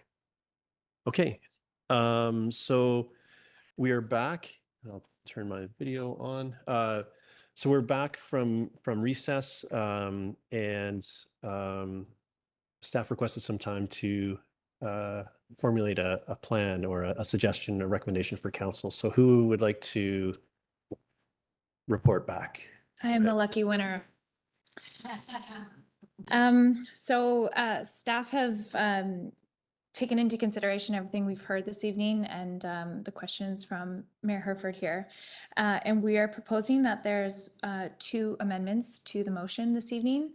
One of them is to include a, I think it's number 6 to number 5. The adoption, let me pull this up, sorry. Number 5, sorry. So under prior to adoption, we have a number of conditions, and we are suggesting we add another condition in there to speak to Councillor Pettingill's comments around a registration of a no gas covenant for all uses. The second amendment that we're suggesting will be number 4, and that is to direct staff to include the waterfront landing on-street parking regulations to the District of Squamish downtown parking study. And the rationale for this is that a number of the concerns that we're hearing today around the 2-hour parking are on district roads. It's a problem that we have today, and that it should be reviewed as part of the larger study and the larger review that's happening in the downtown, and shouldn't be directed through the LDA of this development. The intention of the LDA is to secure the infrastructure component, but it's not to regulate how we're managing our roads. And it was just to secure the infrastructure delivery of the parking signs from the development. And so we can clarify those details. The LDA is not secured at this time. We were just proposing those considerations, and council would secure that language come adoption. Okay, so to be clear, when we're talking about having the proponent can pay for the parking infrastructure, are we talking just about signs? We're not talking about any future paid, whatever facilitates paid parking or anything like that. We're talking signage at this point, and I'm seeing some nods. So then I'll add the second question is, are we still securing? We'll still secure that, but not necessarily. So we're securing the signage, but not what the signage says. Is that what you're proposing? Correct. So the on-street parking plan, as detailed to council, included a first step of signage, and then another step of potentially paid parking infrastructure if that were to go down that road. There's a lot of language in there to district discretion, but it allows for the developer to pay for the infrastructure. That is the intent of the LDA, not to direct the plans that would happen on the road. Okay, and that would be, and you're proposing that that's item F on our list under as presented? Or three, a whole subsection around the parking. So make sure we know the format. Yeah, to correct it, it would just be a separate motion. It would be Okay. it'd be motion number 4 after that. I only have 2 motions.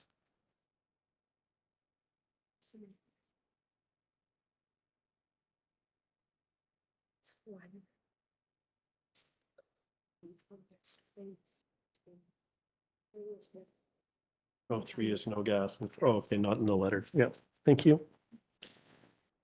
Okay, I'm going to move this new modified staff recommendation and to start the conversation off. And if it's seconded, I'll speak to it. Can I have a question of clarity from staff? Yes, before sure. Let's do that before. Yep, thank you. Question of clarity from staff.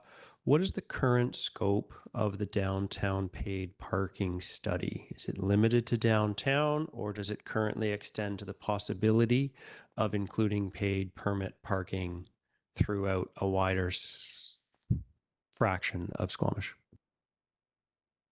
Through the mayor, so the current downtown parking study is looking at the downtown area with the inclusion of additional areas that are tourism based for consideration.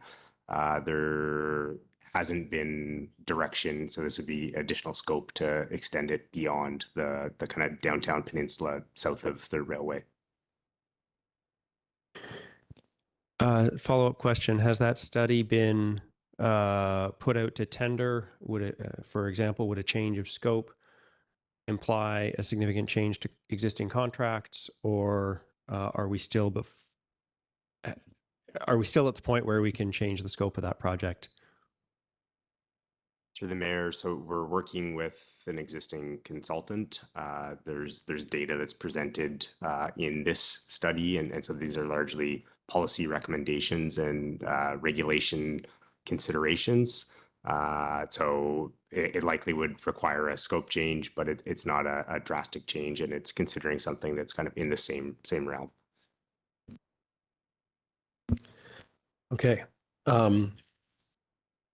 So while that was being answered, I was getting some advice on how this needs to be addressed. So the first, we essentially have 4 items before us. The first one is the OCP plan bylaw, the amendment bylaw, and then which needs to be done on its own, considered in its own. And then there are the subsequent pieces, including the sort of the initial staff recommendation and the 2 new points around where the parking discussion lives and the no gas covenant. So I'm going to move the OCP amendment piece, and if it's seconded, I will speak to it. Are you seconding that, Councillor Hamilton? Thank you. I really appreciate everyone taking the time to come out and see us this evening, and participate electronically, as well as those that made written submissions. These conversations are really important, and these decisions that we're contemplating are, forward-looking and represent change just by the pure nature of them. I think that the concerns that we're hearing today are around parking. I think live in a rightly should live in a different place, and we'll get into that discussion in the next piece. I think that the types of parking that are proposed in this development is distinctly different than what's been provided already, and I think will result in different outcomes with its own unique challenges, likely. But I do think it's appropriate. There is a tension when we look at land use planning between providing housing at all and land values and the cost of providing parking, and this all feeds into affordability, whether that's in affordable units, rental units, or market units. And I think this strikes a reasonable balance. I'm really excited about the increased commercial space there that will bring more services to the folks that are there, and will also add vibrancy to our downtown. And this is effectively an expansion of our downtown when that connectivity improves. And I think the loss of on-street parking is a challenge, but we're also losing streets. We're losing paved space to the benefit of more open and green and accessible spaces. So I think that overall piece is actually a trade-off on balance that I'm willing to make, given the different nature of the parking that will be provided. And I am looking forward to, I know there's lots of folks already walking into downtown on existing, we'll call it existing infrastructure to be generous, but it's the opening of this bridge is the first of 2 bridges that will be connected to this, to your neighborhood, to address the folks that are here with us. And it's going to change your neighborhood, and it's going to change Squamish as these things come. And I think the construction phase is in developments, in any development, even if it's just a small development next door to you, is the most challenging phase. And particularly folks that have bought into phase one and are going to be through a very lengthy construction period, which is just constant change, is going to be quite challenging. And I would. Are we there? Okay, I thought that's also the internet giving me the hook here. I'm going to wrap up my comments, but no, but I really think that particular attention during the construction phase, which does fall to the proponent, this isn't something that we can regulate, to ensure that the parking of the workforce, just the way things are staged and so on, does its very best to minimize the impact to the existing community, to ensure that construction phase is as smooth as possible. And a lot of these issues, I think, can be mitigated through reasonable management of construction period, and finding ways to sort of add some parking capacity for construction and or throughout construction where possible. So I know that there's opportunities, and the end state here is quite a ways off. So this isn't something that's going to happen overnight in any way. And I know that this council's very supportive of getting that Laurelwood Bridge done, to add the second bridge to the community. So and we'll continue that work, but that's a sort of a separate process. So thank you, and I'm happy to support this going forward.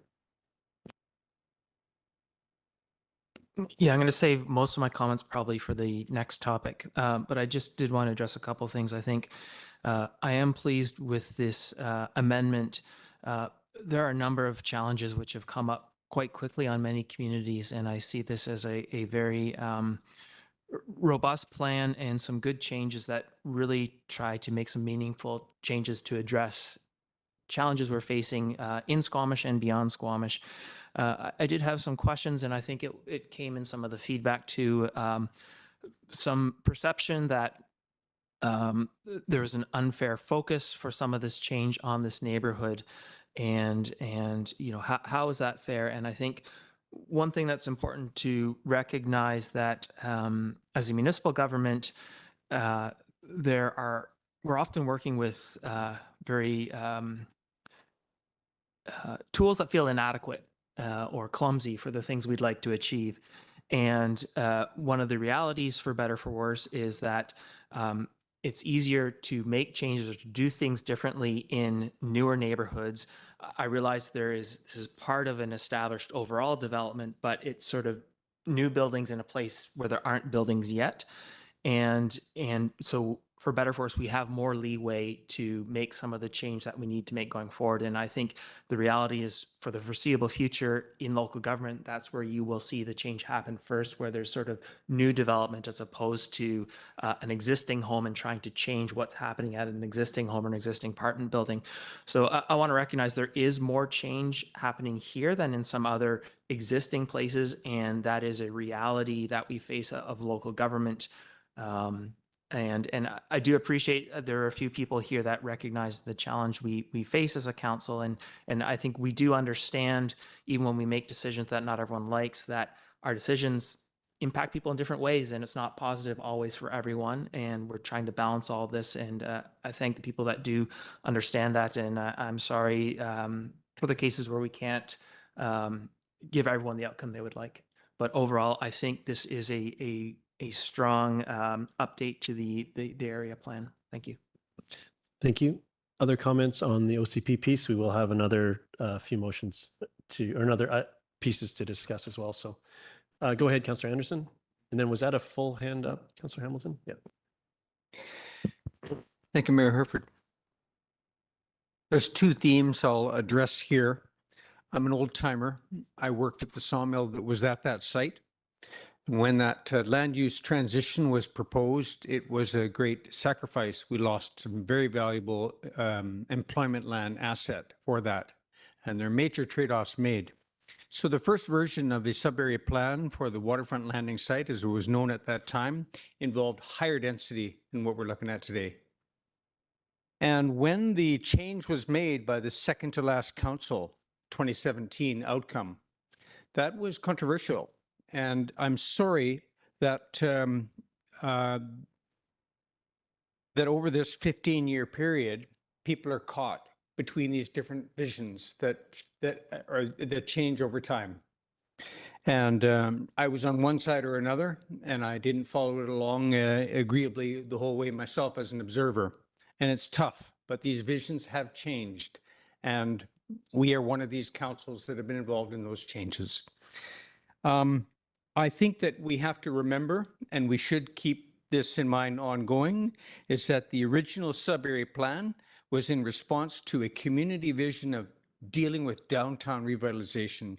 Downtown First was a chapter in the OCP of the day, and all of our visions for this pedestrian bridge was to support the commercial district of downtown. Now, as we go forward, we want to be sure that there are not unintended consequences for the neighborhood of the people that are here with us tonight. And I think we can all pledge that we've heard you, and we'll see that as this vision is unfolding, we'll do our best so that we don't see those unintended consequences. But that vision is the one that we made a lot of trade-offs for, was to support the downtown. We also wanted to ensure that you were not going to be an island extension, a long-distance suburb of Vancouver. We want to see an integrated community here. The other thing I want to address, and it's painful, the phasing. Earlier today, we addressed the phasing issues of another development, Scott Crescent, which to this day, 15 years later, is not delivering to the neighborhood what it thought it was going to get in the way of trail amenities, among other things. This is something that we as council and past councils are always observing, is that frustration and concern about phasing. But there's a lot of realities that get factored in there, business realities as well. To leave it to that. Thank you, Mayor. Thank you, Councillor Anderson. I'll go to Councillor Hamilton. Yeah, thanks very much. I'm going to speak in support of this motion, the amendment to the official community plan. Our official community plan speaks very broadly about where we want our community to move. We want our community to move towards a more sustainable, and when I say sustainable, I mean environmentally sustainable, economically sustainable, and just a more viable community. And infill development is one of the ways that we are achieving that. This is an example where infill development in 2017 looked like one thing, and infill development in 2024 looks a little bit different. Infill development in 2027 is going to look a little bit different. In the words of one of the former Squamish Youth Council members, change happens, plan for it. And then 3 years later, change is going to happen again. So our community is going to continue to evolve. Our plans are going to continue to change. And I think this is absolutely consistent with the current direction of our OCP. So I absolutely support our OCP, this amendment to the OCP. Thanks.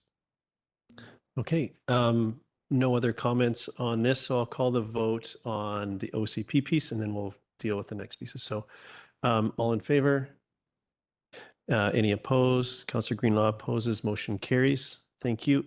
So now we're on to the next pieces can be done together. So I would propose that we move the staff recommendation, including the two new points being the no gas covenant and referring the management of on-street parking, regulation, sorry, of on-street parking to the downtown parking study. I'll move that if there's a seconder. Oh, go ahead, Councillor French. Yeah, I'm curious to know if staff has wording for number 3, the gas covenant, and number 4, the parking study. I'd like to know the wording of what I'm voting on before I actually vote. That was my attempt to capture that. But do we have anything? Do we have suggested language, or was that language that I just said sufficient? But I'll go to staff. Yeah, I'll spell the language again. So the motion would be registration of a no gas covenant for all uses. And the other one would be direct staff to include the waterfront landing on-street parking regulations to the District of Squamish downtown parking study.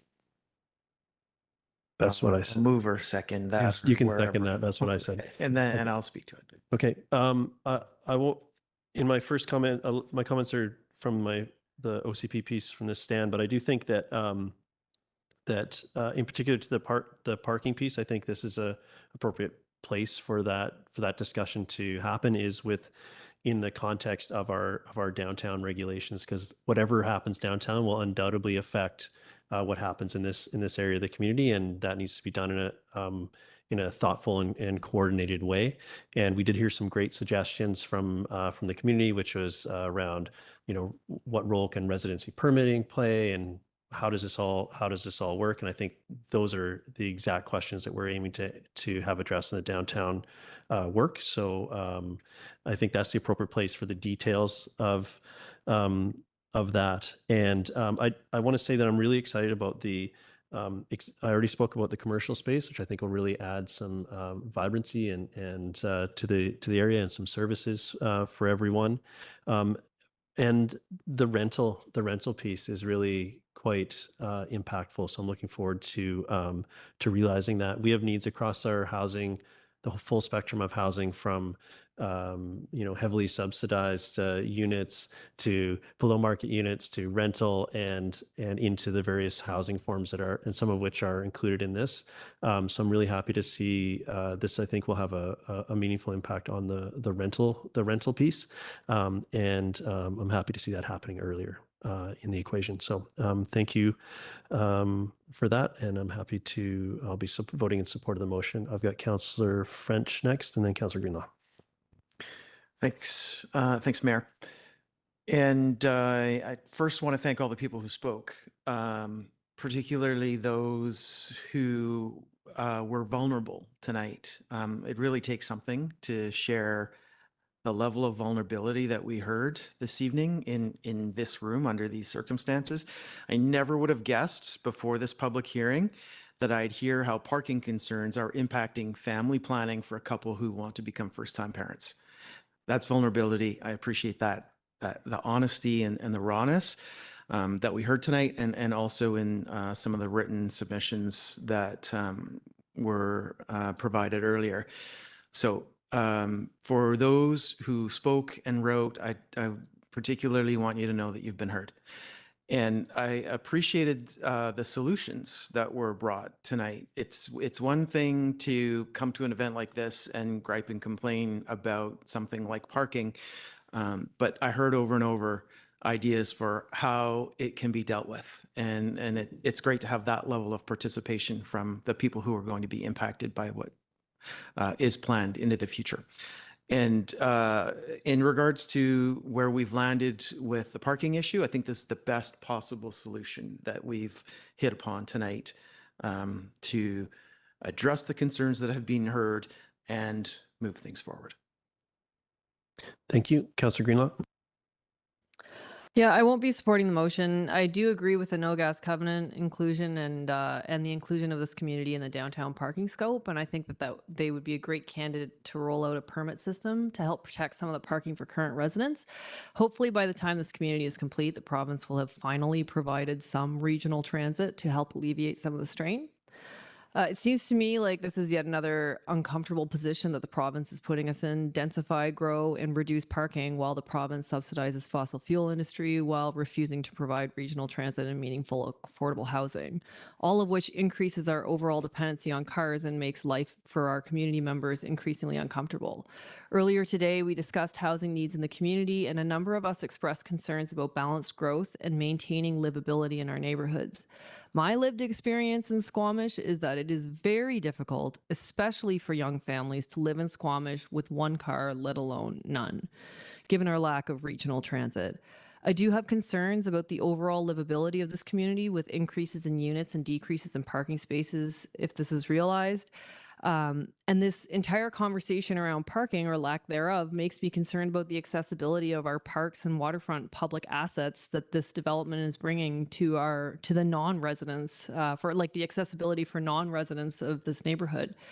I appreciate that we are trying to balance being forward-looking with respect to cars and active transportation with our current realities.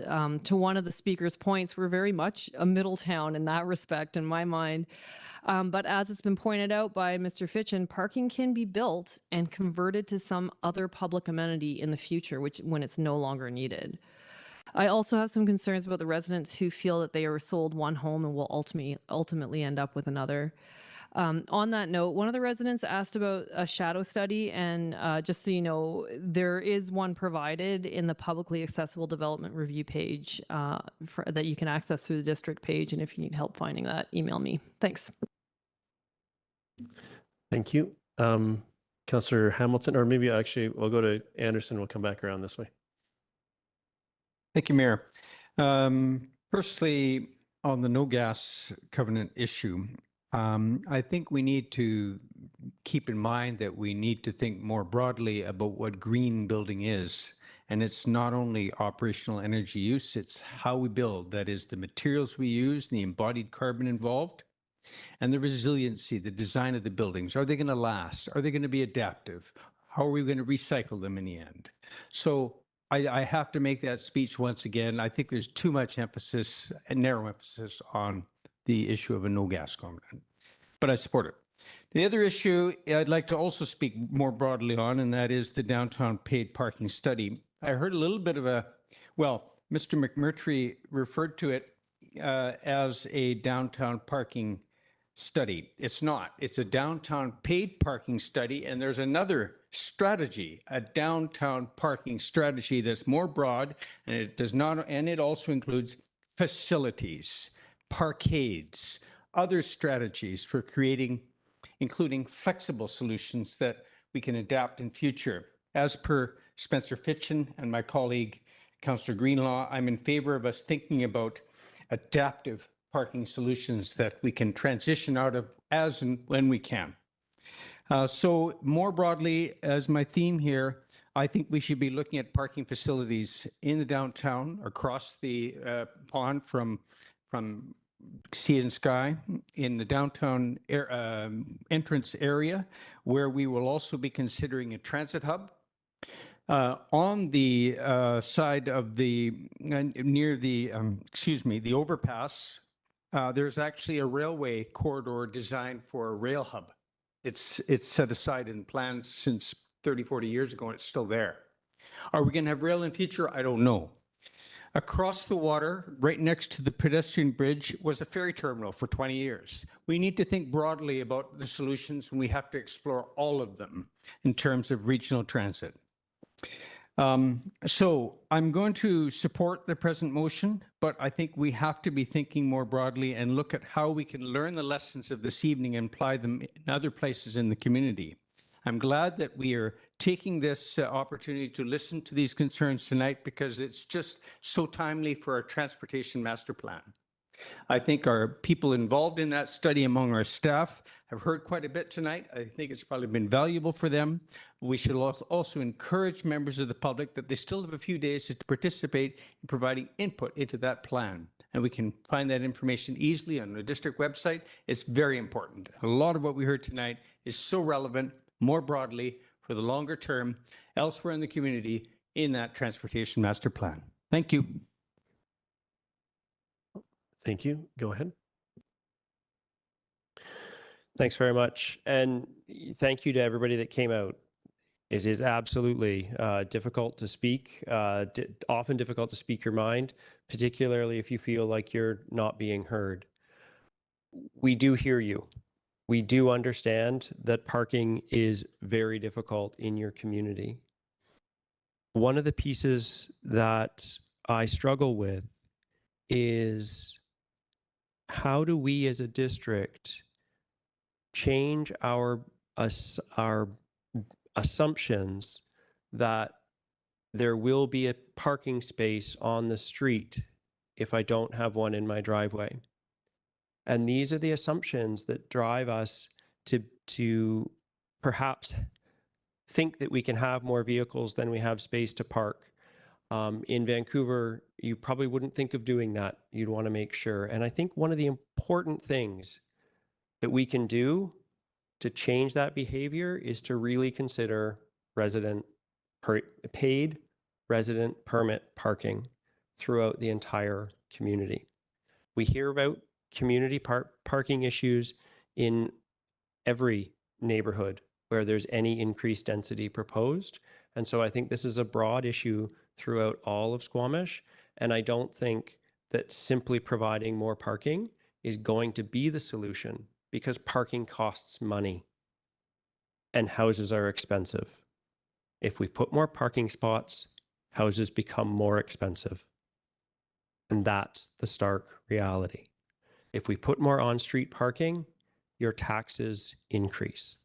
We need to find more solutions. And that was the focus of this evening, has been on parking. But I want to highlight a few of the important things that this zoning bylaw change is bringing in. I think the increase in affordable and rental housing is very welcome, particularly building the rental housing up front. We spoke about amenities coming up front in a housing development, and unfortunately for you, the staging of the bridge and the amenity building was later in the phasing. District staff and council have learned, and this new development proposal, the rezoning has the rental component, which is a community amenity contribution, coming early in the phasing. And I know that doesn't help you park, but it is an important thing for our community. So yeah, that's one of the big things I see as an improvement, and including the childcare spaces. The improvement in childcare spaces is a big deal for this community, because I really hope that folks that live in Waterfront Landing can have their kids in daycare in Waterfront Landing. Thanks. Thank you. Councillor Pettingill. Yeah, thanks. I will be supporting the resolution as amended.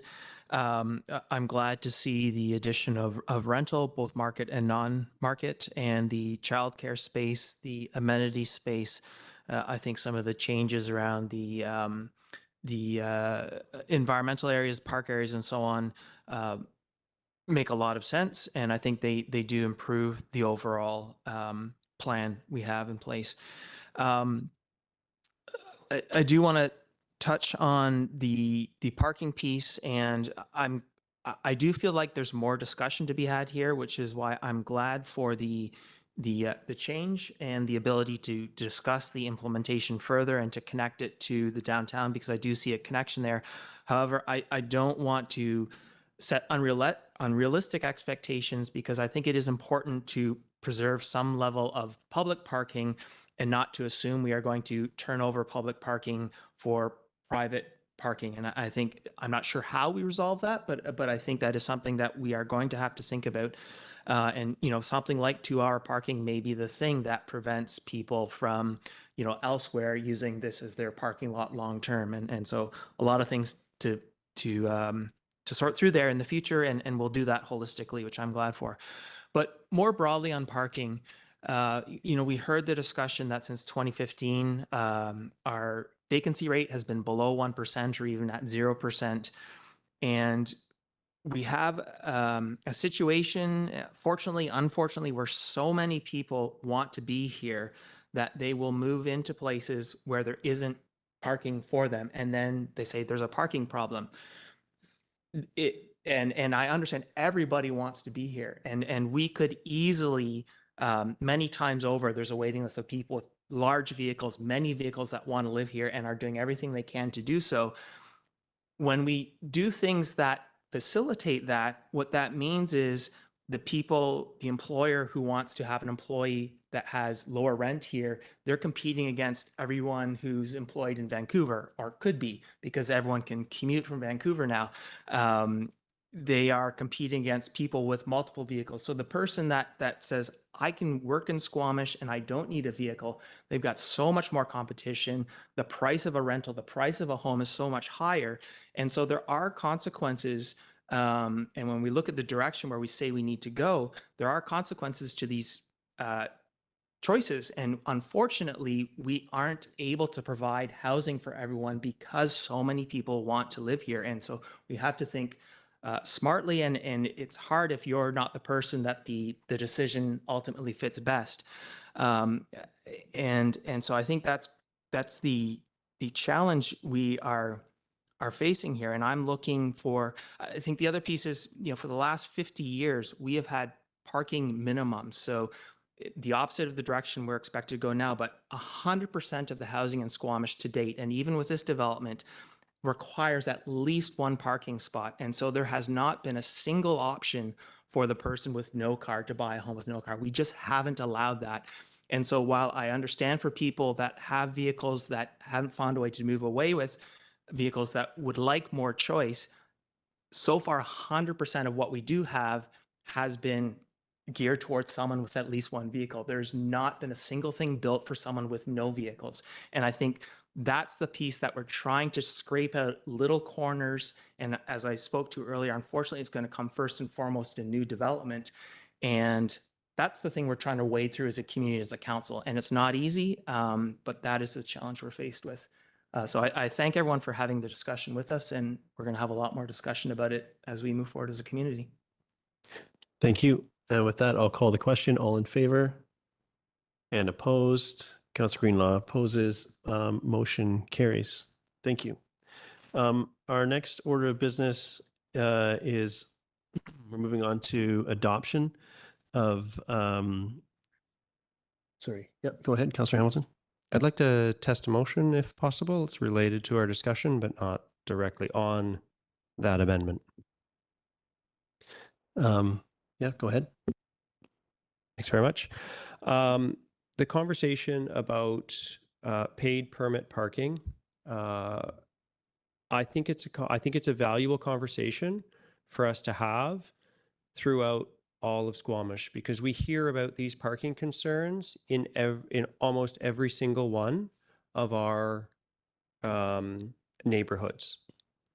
And so I'd like to ask, or the motion is for staff to consider bringing forward at the next available time in a committee of the whole consideration of extending the downtown paid parking study to include paid permit parking throughout the entire community.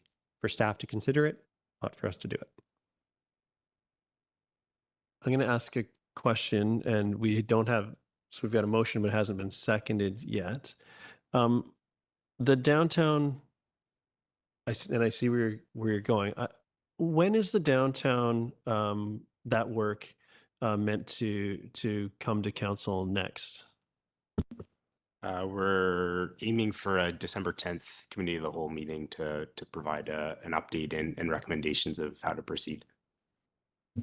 So I would suggest that we receive that report and provide feedback if we like the direction that it's going, to continue or to expand that there. But I'm having a hard time thinking through actually what the implications of your motion would be in absence of that.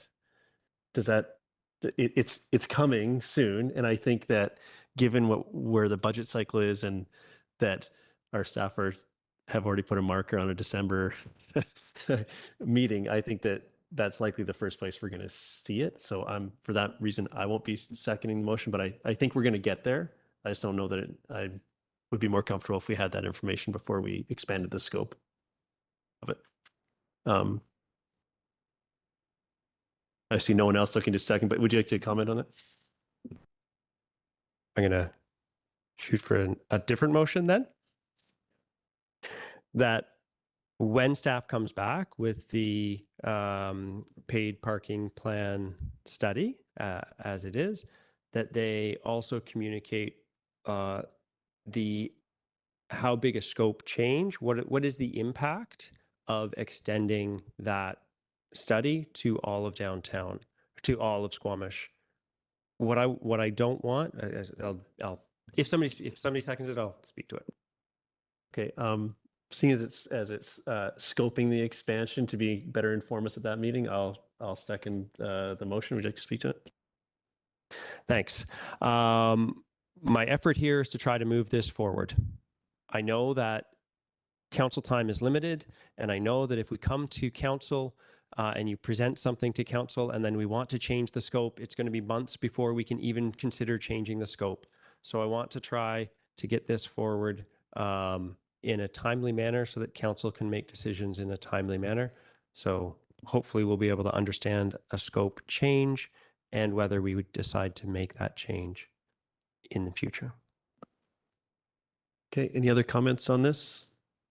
Go ahead, Councillor Anderson. I'm afraid I can't support this motion. My view is that there is a lacking consensus here in council, as well as in the community at large. And to work this through, I think it is best to stick with the continuity of discussion that we have already now. We've been working with parking strategies now for several years, and we do intend to bring back some of these other elements of our community parking issues. We also have neighborhood plans underway. Well, one in particular, the Garibaldi Estates neighborhood plan. And we're learning things there. We're testing things there. I think that's a better process for finding solutions that work in the community at large, or in particular neighborhoods outside of the downtown. So I think we need, I recommend that we stick to the processes that are underway now and see how they work rather than try to force new directions where we may not be entirely ready for them, and in fact not in terms of opinion either. Thank you. Councillor Pettingill, then French. Yeah, thanks. I would be willing to support this motion on the understanding that what staff speaks about when they come back is sort of a high order of magnitude high level thing. And if staff find that this is requiring a lot of analysis and so on to get that answer, that we may be off on the wrong track. And I would hope we would come back with a comment sooner of like, hey, is this really what you want? Because I'm thinking sort of large order of magnitude in the context of the December information. That's fine. I can support that. Yeah, thank you. That's the general understanding I think we're all working on here. Go ahead, Councillor French. Thank you. I won't be supporting the motion. I'm really looking forward to receiving whatever it is we're going to get on December the 10th. And I think that what we learn from staff when that comes to us can help us to better determine how we get to where Councillor Hamilton wants to take us. And these are discussions that the previous council had in giving staff direction to bring us what we're getting on the 10th. So we've already been here.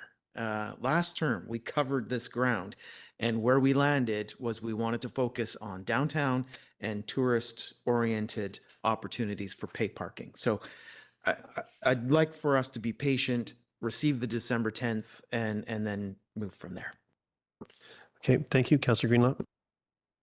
I like the sentiment behind it. I like the idea of having a better understanding of our parking needs in different parts of the entire community. But I just think realistically, I think it's going to introduce such a massive scope increase that it's going to be a separate project unto itself anyways, is kind of my suspicion. So I'm kind of on the fence about this.